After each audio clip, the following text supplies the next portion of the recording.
Destroy ਕਰ ਦਿੱਤਾ ਗਿਆ ਹੈਗਾ।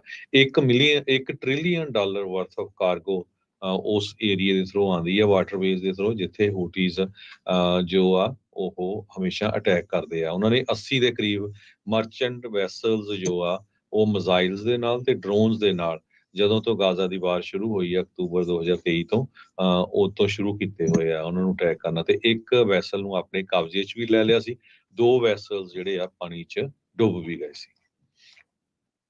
ਜੀ ਬਿਲਕੁਲ।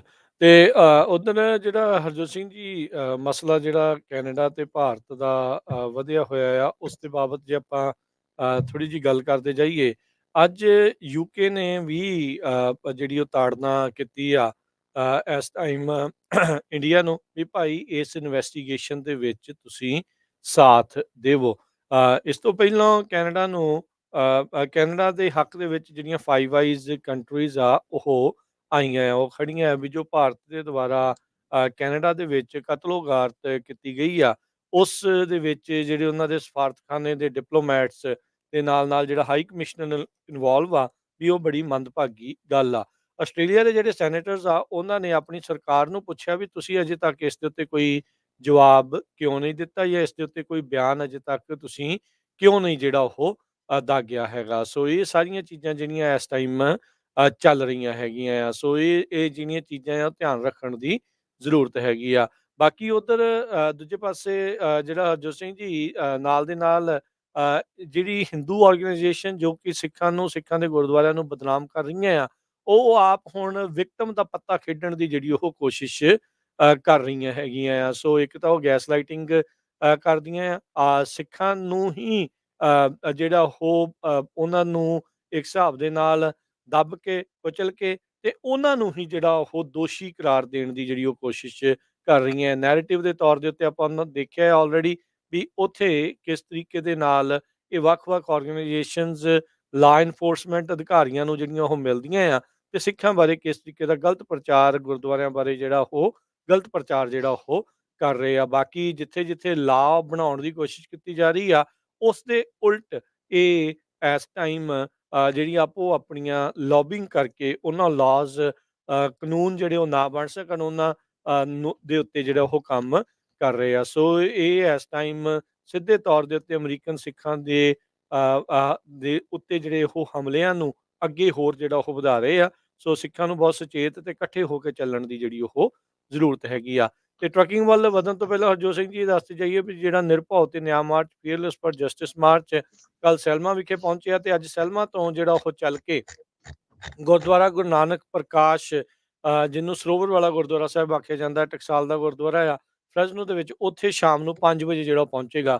ਜਿੰਨੇ ਵੀ ਗੁਰੂ ਘਰਾਂ ਦੇ ਵਿੱਚ ਸਮਾਗਮ ਹੋਣੇ ਆ ਸ਼ਾਮ ਨੂੰ 5 ਵਜੇ ਜਿਹੜੇ ਉਹ ਸ਼ੁਰੂ ਹੋਣੇ ਆ। ਸੋ ਜਿਹੜੀਆਂ ਸੰਗਤਾਂ ਜਾਂ ਜਿਹੜੇ ਸਰੋਤੇ ਦਰਸ਼ਕ ਪੁੱਛਦੇ ਨੇ, ਉੱਥੇ ਤੁਸੀਂ ਸ਼ਾਮ ਨੂੰ ਜਿਹੜਾ ਆ ਜੀ 5 ਵਜੇ ਜਿਹੜੇ ਵੀ ਗੁਰੂ ਘਰ ਦਾ ਨਾਮ ਦੱਸਿਆ ਜਾਂਦਾ ਜਿਹੜੇ ਦਿਨ, ਉੱਥੇ ਤੁਸੀਂ ਜ਼ਰੂਰ ਪਹੁੰਚਿਆ ਕਰੋ। ਤੇ ਟਰੱਕਿੰਗ ਵੱਲ ਆਈਏ ਰਮਨ ਜੀ, ਅੱਜ ਕਹਿੰਦੇ ਵੀ ਯੂਜ਼ਲੀ ਕੋਈ ਵੀ ਜਿਹੜਾ ਟਰੱਕਿੰਗ ਦਾ ਇਸ਼ੂ ਹੁੰਦਾ ਉਹ ਯੂਐਸ ਦੀ ਸੁਪਰੀਮ ਕੋਰਟ ਦੇ ਕੋਲ ਬਹੁਤ ਘੱਟ ਜਾਂਦਾ ਹੈਗਾ। ਅੱਜ ਜਿਹੜਾ ਆ ਟਰੱਕਿੰਗ ਤੇ ਮਰਵਾਨਾ ਟੈਸਟਿੰਗ ਵਾਲਾ ਜਿਹੜਾ ਕੇਸ ਆ, ਉਹ ਹੁਣ ਯੂਐਸ ਦੀ ਸੁਪਰੀਮ ਕੋਰਟ ਦੇ ਜਿਹੜੇ 9 ਜੱਜ ਆ ਉਹਨਾਂ ਦੇ ਸਾਹਮਣੇ ਗਿਆ ਹੈਗਾ। ਡਗਲਸ ਹੌਰਨ ਜਿਹੜੇ ਸਾਬਕਾ ਡਰਾਈਵਰ ਆ New York waste enterprise transportation company ਦੇ, ਉਹਦਾ ਕੇਸ ਜਿਹੜਾ ਆ ਕਿਉਂਕਿ ਉਹਨੂੰ 2012 ਚ ਕੱਢ ਦਿੱਤਾ ਗਿਆ ਸੀ ਜੌਬ ਚੋਂ, ਡਰੱਗ ਟੈਸਟ 'ਚ ਉਹ ਫੇਲ ਹੋ ਗਿਆ ਸੀ ਮਰਵਾਨਾ ਵਾਲੇ 'ਚ। ਸੋ ਉਸ ਕੇਸ ਨੂੰ ਹੁਣ ਸੁਪਰੀਮ ਕੋਰਟ ਜਿਹੜੀ ਸੁਣ ਰਹੀ ਹੈਗੀ। ਜੀ ਬਿਲਕੁਲ, ਕਾਫੀ ਪ੍ਰੋਬਲਮ ਹੈਗੀ ਹੈ ਇਸ ਵੇਲੇ ਔਰ ਕਾਫੀ ਇਸ਼ੂਜ਼ ਹੈਗੇ ਆ ਇਸ ਵੇਲੇ ਮਰਵਾਨਾ ਨੂੰ ਲੈ ਕੇ, ਕਿਉਂਕਿ ਬਹੁਤ ਸਟੇਟਸ ਜਿਹੜੀਆਂ ਕਈਆਂ 'ਚ ਲੀਗਲ ਹੈਗਾ ਔਰ ਜਿਹੜਾ ਕੰਜ਼ਿਊਮਰ ਹੈਗਾ ਉਹ ਇਹੋ ਹੀ ਸੋਚਦਾ ਹੈ ਕਿ ਇਹ ਲੀਗਲ ਹੈਗਾ ਸਾਡੀ ਸਟੇਟਸ ਦਾ, it's okay to do that. ਪਰ ਜਿਹੜਾ ਮੈਰੀਜੁਆਨਾ ਹੈਗਾ ਆ ਉਹ ਜਿਹੜਾ ਆ ਫੈਡਰਲ ਲੈਵਲ ਦੇ ਉੱਤੇ ਇਹ ਓਕੇ ਨਹੀਂ ਹੈਗਾ। ਸੋ ਜਿਹੜੀ CDL ਦੀ ਜੌਬ ਹੈਗੀ ਆ ਉਹ ਫੈਡਰਲ ਰੂਲਸ ਐਂਡ ਰੈਗੂਲੇਸ਼ਨਸ ਦੇ ਥੱਲੇ ਆ। ਸੋ ਇਸ ਕਰਕੇ ਜਿਹੜਾ CDL ਹੈਗਾ ਉਹਦੇ ਲਈ ਮੈਰੀਜੁਆਨਾ ਯੂਸੇਜ ਜਿਹੜੀ ਨਹੀਂ ਅਲਾਉ ਹੈਗੀ। ਪਰ ਸਟਿਲ ਜਿਹੜਾ ਇਹ ਹੈਗਾ ਇਹਦੇ ਵਿੱਚ ਕਿਉਂਕਿ ਉਹ ਬੰਦਾ ਮੈਰੀਜੁਆਨਾ ਯੂਜ਼ ਨਹੀਂ ਸੀ ਕਰਦਾ ਜਾਂ ਕੁਛ ਵੀ ਯੂਜ਼ ਨਹੀਂ ਸੀ ਕਰਦਾ ਤੇ ਉਹ ਪੋਜ਼ਿਟਿਵ ਆਇਆ ਸੀਗਾ, ਇਸ ਕਰਕੇ ਉਹਦਾ ਜਿਹੜਾ ਕੇਸ ਆ ਉਹ ਚੱਲ ਰਿਹਾ ਹੈਗਾ। ਪਰ ਜੇ ਅਸੀਂ ਗੱਲ ਕਰੀਏ ਜਿਹੜੇ CBD ਪ੍ਰੋਡਕਟਸ ਹੈਗੇ ਆ ਉਹਨਾਂ ਦੇ ਵਿੱਚ ਕਈ ਚੀਜ਼ਾਂ ਜਿਹੜੀਆਂ ਆ ਉਹ marijuana ਪੋਜ਼ੀਟਿਵ ਆ ਜਾਂਦੀਆਂ ਆ, ਜਿਹਦੇ ਵਿੱਚ ਕਿ ਇਹਨਾਂ ਨੇ ਇੱਥੇ ਦੱਸਿਆ ਕਿ ਜਿਹੜਾ ਮਿਸਟਰ ਹੌਰਨ ਹੈਗਾ ਉਹਨੇ CBD ਪ੍ਰੋਡਕਟ ਡਿਕਸੀ ਐਕਸ ਜਿਹੜਾ ਆ ਉਹ ਲਿਆ ਸੀਗਾ, ਤੇ ਉਹਦੇ ਵਿੱਚ ਜਿਹੜਾ ਆ ਉਹ marijuana ਜਿਹੜਾ ਪੋਜ਼ਿਟਿਵ ਆਇਆ ਸੀਗਾ। ਸੋ marijuana ਦੀ ਗੱਲ ਕਰਦੀ ਹੈ ਕਿ ਕਈ ਸਾਡੇ ਵੀ ਜਿਹੜੀ ਕਮਿਊਨਿਟੀ ਹੈਗੀ ਉਹਦੇ ਵਿੱਚ ਵੀ ਸ਼ਾਇਦ ਹੋ ਸਕਦਾ ਕਿ ਕੋਈ ਨਾ ਖਾਂਦਾ ਹੋਵੇ ਜਾਂ ਨਾ ਪੀਂਦਾ ਹੋਵੇ, ਪਰ ਕਈ ਐਸੀਆਂ ਚੀਜ਼ਾਂ ਹੈਗੀਆਂ ਔਰ ਖਾਣੇ ਹੈਗੇ ਆ, ਕਈ ਆਪਣੇ ਜਿਹੜੀਆਂ ਚੀਜ਼ਾਂ ਮਿਲਦੀਆਂ ਹੈਗੀਆਂ ਜਿਹਦੇ ਵਿੱਚ ਕਿ ਪੋਜ਼ਿਟਿਵ ਆ ਜਾਂਦਾ ਬੰਦਾ। ਔਰ ਖਾਸ ਕਰਕੇ ਜੇ ਤੁਸੀਂ ਟਰੱਕਿੰਗ ਇੰਡਸਟਰੀ 'ਚ ਹੈਗੇ ਆ ਤਾਂ ਇੱਕ ਗੱਲ ਦਾ ਜਿਹੜਾ ਆ ਉਹ ਮੈਂ ਕਹੂੰਗਾ ਕਿ ਬਿਲਕੁਲ ਧਿਆਨ ਰੱਖੋ ਕਿ ਆਪਣੇ ਬੰਦੇ ਹਮੇਸ਼ਾ ਜਿਹੜੀ ਇੰਡੀਆ ਦੀ ਦਵਾਈ ਆ ਉਹ ਸ਼ਾਇਦ ਜਾਰੀ ਲੈਣਾ ਪਸੰਦ ਕਰਦੇ। ਇੰਡੀਆ ਦੀ ਦਵਾਈ ਸਟਰੋਂਗ ਹੁੰਦੀ ਆ ਔਰ ਉਹਦੇ ਵਿੱਚ ਜਿਹੜੇ ਨਸ਼ਾ ਹੈਗਾ ਆ ਉਹ ਇੱਥੇ ਜਦੋਂ ਪੋਜ਼ਿਟਿਵ ਆ ਜਾਂਦਾ ਆ, ਜੇ ਤੁਹਾਡੇ ਕੋਲ ਇੰਡੀਆ ਦੇ ਡਾਕਟਰ ਦੀ ਸਪੈਸੀਫਿਕ ਤੁਹਾਡੇ ਨਾਂ ਤੇ ਸਪੈਸੀਫਿਕ ਜੀ ਪ੍ਰਿਸਕ੍ਰਿਪਸ਼ਨ ਨਹੀਂ ਹੈਗੀ ਤੇ ਉਹ ਫਿਰ ਇੱਥੋਂ ਦਾ ਡਾਕਟਰ ਨਹੀਂ ਮੰਨਦਾ ਹੈਗਾ। ਸਾਡੇ ਕੋਲ ਕਈ ਐਸੇ ਜਿਹੜੇ ਸਾਡੇ ਟਰੱਕਰ ਹੈਗੇ ਆ ਜਿਹੜੇ ਜਿਨ੍ਹਾਂ ਦੇ ਕੀ ਫੋਲੋ ਅਪ ਡਾਕਟਰਸ ਚੱਲ ਰਹੇ ਹੈਗੇ ਆ, ਜਿਹੜੇ ਕਿ ਇਸ ਚੀਜ਼ ਦੀ ਮਾਰ ਹੇਠ ਆ ਗਏ ਆ ਔਰ ਉਹਨਾਂ ਦੇ ਕੋਲ ਪ੍ਰੋਪਰ ਪ੍ਰਿਸਕ੍ਰਿਪਸ਼ਨ ਹੈ ਨਹੀਂ ਸੀ, ਸੋ ਇਸ ਕਰਕੇ ਉਹਨਾਂ ਨੂੰ ਪੂਰਾ ਫੋਲੋ ਅਪ ਦੇ ਥਰੂ ਜਾਣਾ ਪੈ ਰਿਹਾ। ਸੋ ਜਿਹੜਾ ਇਹ ਕੇਸ ਹੈਗਾ ਆ, ਇਹ ਕੇਸ ਆਪਾਂ ਇਹ ਨਹੀਂ ਸੋਚਣਾ ਕਿ ਇੱਥੇ ਕੇਸ ਚੱਲ ਰਿਹਾ ਹੈਗਾ ਕਿ marijuana ਕਰ ਸਕਦੇ ਹੈਗੇ ਜਾਂ ਨਹੀਂ ਕਰ ਸਕਦੇ ਹੈਗੇ, ਇਹਦਾ ਕੇਸ ਨਹੀਂ ਹੈਗਾ। ਇਹ ਕੇਸ ਟੋਟਲੀ ਡਿਫਰੈਂਟ ਹੈਗਾ, ਬਟ ਡੈਫੀਨੇਟਲੀ ਆਪਾਂ ਆਪਣੀ ਜਿਹੜੀ ਹੈ ਇੱਥੇ ਨਜ਼ਰ ਪੂਰੀ ਬਣਾ ਕੇ ਰੱਖਾਂਗੇ, ਦੇਖਦੇ ਹਾਂ ਕਿ ਇਹ 'ਚ ਕੀ ਫੈਸਲਾ ਆਉਂਦਾ। ਜੀ ਨਹੀਂ ਬਿਲਕੁਲ ਜੀ ਇਹ ਸਾਰੀਆਂ ਚੀਜ਼ਾਂ ਜਿਹੜੀਆਂ ਆ ਉਹ ਚੱਲਦੀਆਂ ਆ, ਇਹ ਹੋ ਰਿਹਾ ਆ ਤੇ ਧਿਆਨ ਜਿਹੜਾ ਉਹ ਜ਼ਰੂਰ ਰੱਖਣ ਦੀ ਜ਼ਰੂਰਤ ਆ।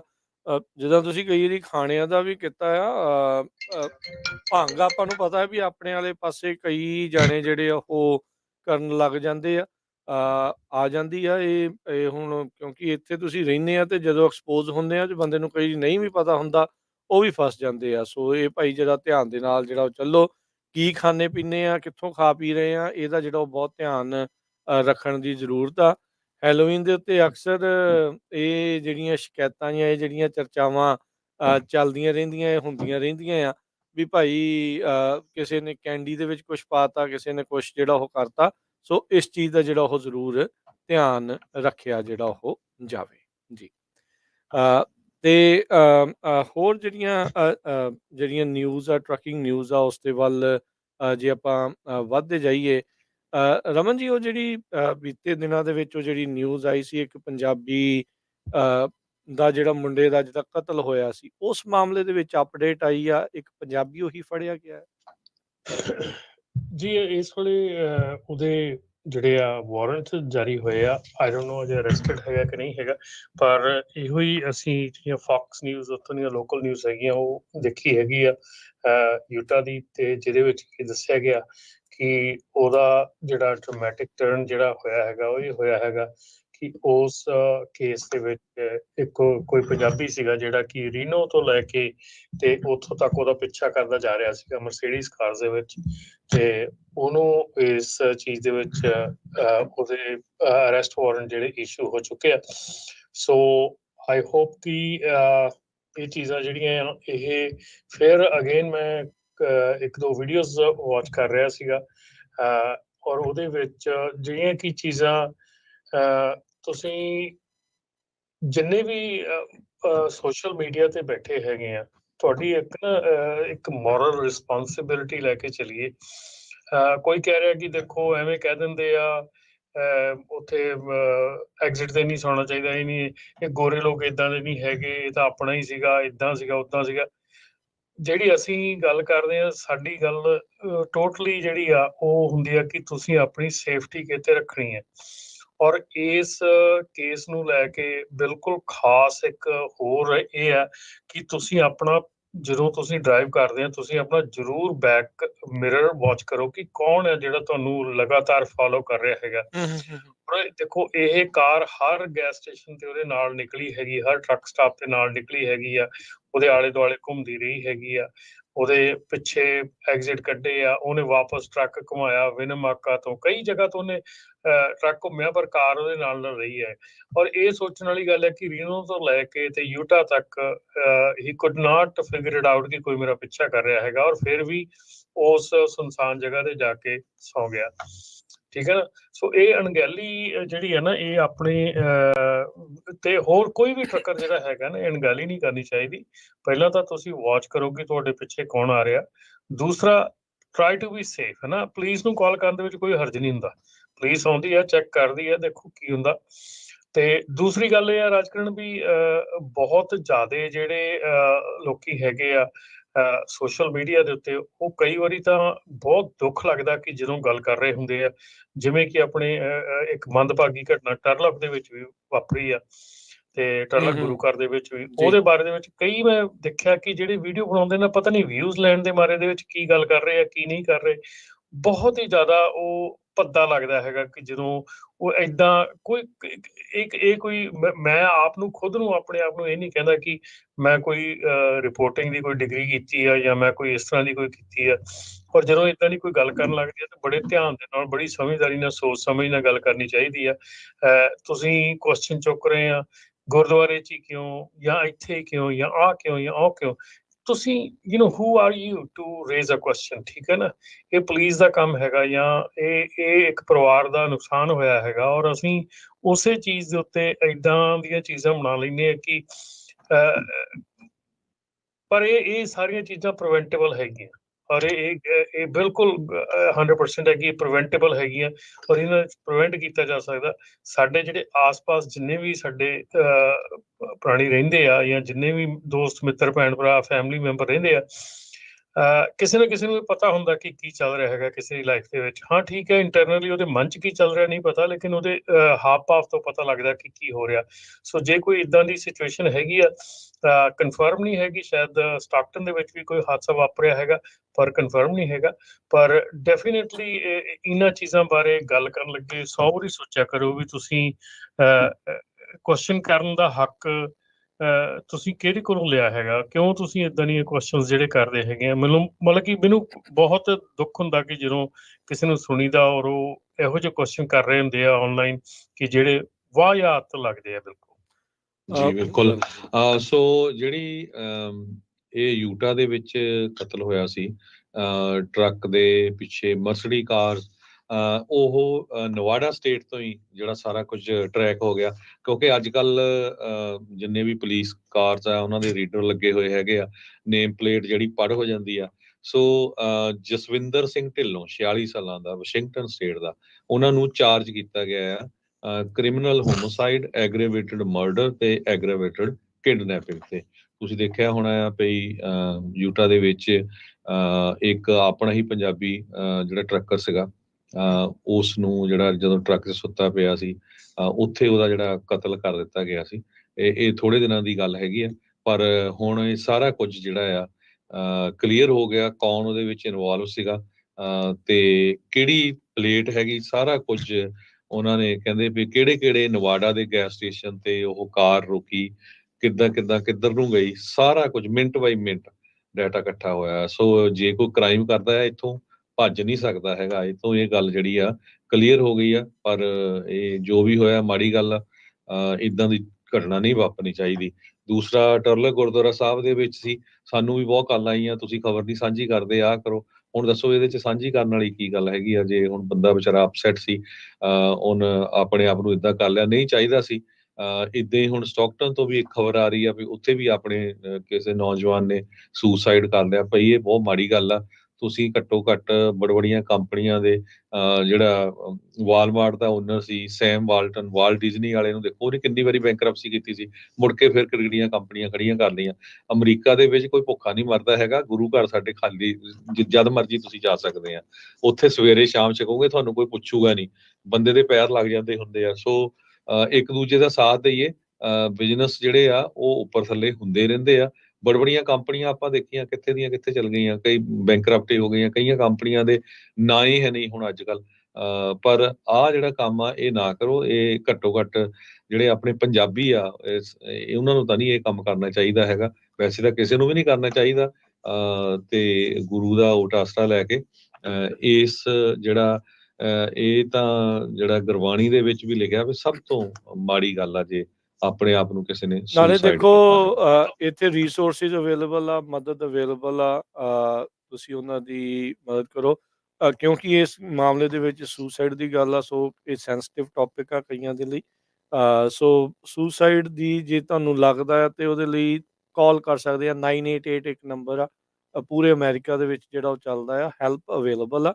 ਜੇ ਤੁਹਾਨੂੰ ਕਿਤੇ ਵੀ ਇੱਦਾਂ ਦੇ ਖਿਆਲਾਤ ਆ ਰਹੇ ਆ ਤਾਂ ਤੁਸੀਂ ਉੱਥੇ ਕਾਉਂਸਲਿੰਗ ਕਰ ਸਕਦੇ ਆ, ਗੱਲਬਾਤ ਜਿਹੜੀ ਉਹ ਕਰ ਸਕਦੇ ਹਾਂ। ਤੇ ਆਪਾਂ ਕਿੰਨੀ ਵਾਰੀ ਕਿਹਾ ਵੀ ਆਪਣੀ ਐਜ਼ ਏ ਕਮਿਊਨਿਟੀ ਆਪਾਂ ਸਾਰਿਆਂ ਨੂੰ ਸਾਂਝੇ ਤੌਰ ਦੇ ਉੱਤੇ ਅਜਿਹੇ ਲੋਕਾਂ ਦੀ ਵੱਧ ਤੋਂ ਵੱਧ ਮਦਦ ਕਰਨ ਦੀ ਜ਼ਰੂਰਤ ਆ।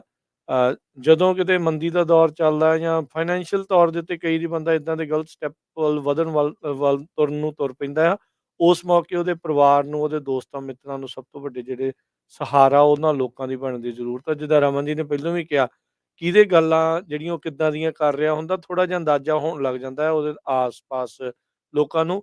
ਉਦੋਂ ਹੀ ਉਹਨਾਂ ਨੂੰ ਜਿਹੜੇ ਪ੍ਰੀਵੈਂਟਿਵ ਮੈਜਰ ਜਾਂ ਇਸ ਪਾਸੇ ਵੱਲ ਨੂੰ ਜਿਹੜਾ ਉਹ ਕਰਨਾ ਜਿਹੜਾ ਉਹ ਚਾਹੀਦਾ ਆ। ਸੋ ਪਲੀਜ਼ ਜੇ ਕਿਸੇ ਦੇ ਮਨ ਦੇ ਵਿੱਚ ਵੀ ਇੱਦਾਂ ਦੇ ਖਿਆਲਾਤ ਆ, ਹੈਲਪ ਅਵੇਲੇਬਲ ਆ, ਬਹੁਤ ਸਾਰੇ ਸਰਕਾਰੀ ਰਿਸੋਰਸਿਸ ਅਵੇਲੇਬਲ ਆ, ਬਹੁਤ ਸਾਰੀਆਂ ਜਿਹੜੀਆਂ ਫਾਊਂਡੇਸ਼ਨਸ ਅਜਿਹਾ ਕੰਮ ਜਿਹੜੀਆਂ ਉਹ ਕਰਦੀਆਂ, ਉਹਨਾਂ ਦੀ ਹੈਲਪ ਜਿਹੜੀ ਉਹ ਜ਼ਰੂਰ ਲਓ। ਤੇ ਨਾਲੇ ਆਪਣੇ ਹਾਂਜੀ ਜੀ ਜੀ ਜੀ ਰਾਜਕਰਨ, ਇੱਥੇ ਮੈਂ ਇੱਕ ਗੱਲ ਕਹਿ ਰਿਹਾ ਕਿ ਇੱਥੇ ਜਿਹੜਾ ਬੰਦਾ ਪ੍ਰਭਾਵਿਤ ਹੁੰਦਾ ਹੈ ਨਾ, ਉਹ ਹੈਲਪ ਆਲਵੇਜ਼ ਨਹੀਂ ਲੈਂਦਾ। ਔਰ ਸਾਰਿਆਂ ਨਾਲੋਂ ਵੱਡੀ ਸਾਡੀ ਕਮਿਊਨਿਟੀ ਦੀ ਸਿਚੁਏਸ਼ਨ ਹੈਗੀ ਆ, ਗਲਤੀ ਉਦੋਂ ਠੀਕ ਕੀਤੀ ਜਾ ਸਕਦੀ ਹੈ ਜਦੋਂ ਗਲਤੀ ਨੂੰ ਪਹਿਲਾਂ ਮੰਨਿਆ ਜਾਵੇ ਕਿ ਇਹ ਗਲਤੀ ਆ। ਅਸੀਂ ਮੰਨਦੇ ਹੀ ਨਹੀਂ ਕਿ ਇਹ ਪ੍ਰੋਬਲਮ ਹੈਗੀ ਆ। ਜੇ ਪ੍ਰੋਬਲਮ ਨੂੰ ਮੰਨਾਂਗੇ ਹੀ ਨਹੀਂ ਤੇ ਪ੍ਰੋਬਲਮ ਸੋਲਵ ਨਹੀਂ ਹੋ ਸਕਦੀ। ਦੂਸਰੀ ਗੱਲ ਇਹ ਆ ਕਿ ਜ਼ਰੂਰੀ ਨਹੀਂਗਾ ਕਿ ਜਿਹੜਾ ਬੰਦਾ ਪੀੜਤ ਹੈਗਾ ਉਹਨੇ ਹੀ ਕਾਲ ਕਰਨੀ ਆ, ਦੂਸਰਾ ਕੋਈ ਫੈਮਿਲੀ ਮੈਂਬਰ ਵੀ ਕਾਲ ਕਰ ਸਕਦਾ। ਔਰ ਅਸੀਂ ਇਸ ਕਰਕੇ ਨਹੀਂ ਕਾਲ ਕਰਦੇ ਕਿ ਯਾਰ ਇਹ ਕੱਲ ਨੂੰ ਫਸਿਆ ਫਿਰੂਗਾ, ਕੀ ਬਣੂਗਾ, ਇਹਦਾ ਕਿੱਦਾਂ ਹੋਊਗਾ। ਯਾਰ ਇਹ ਗੱਲਾਂ ਗਲਤ ਹੈਗੀਆਂ। ਇੱਦਾਂ ਦੀ ਕਾਲ ਦੇ ਨਾਲ ਕੋਈ ਕਿਸੇ ਲੀਗਲ ਤਰੀਕੇ 'ਚ ਨਹੀਂ ਫਸਦਾ ਹੈਗਾ, ਕੋਈ ਕਿਸੇ ਪ੍ਰੋਬਲਮ 'ਚ ਨਹੀਂ ਫਸਦਾ, ਕਿਸੇ ਦੀ ਜਾਨ ਬਚ ਸਕਦੀ ਹੈ।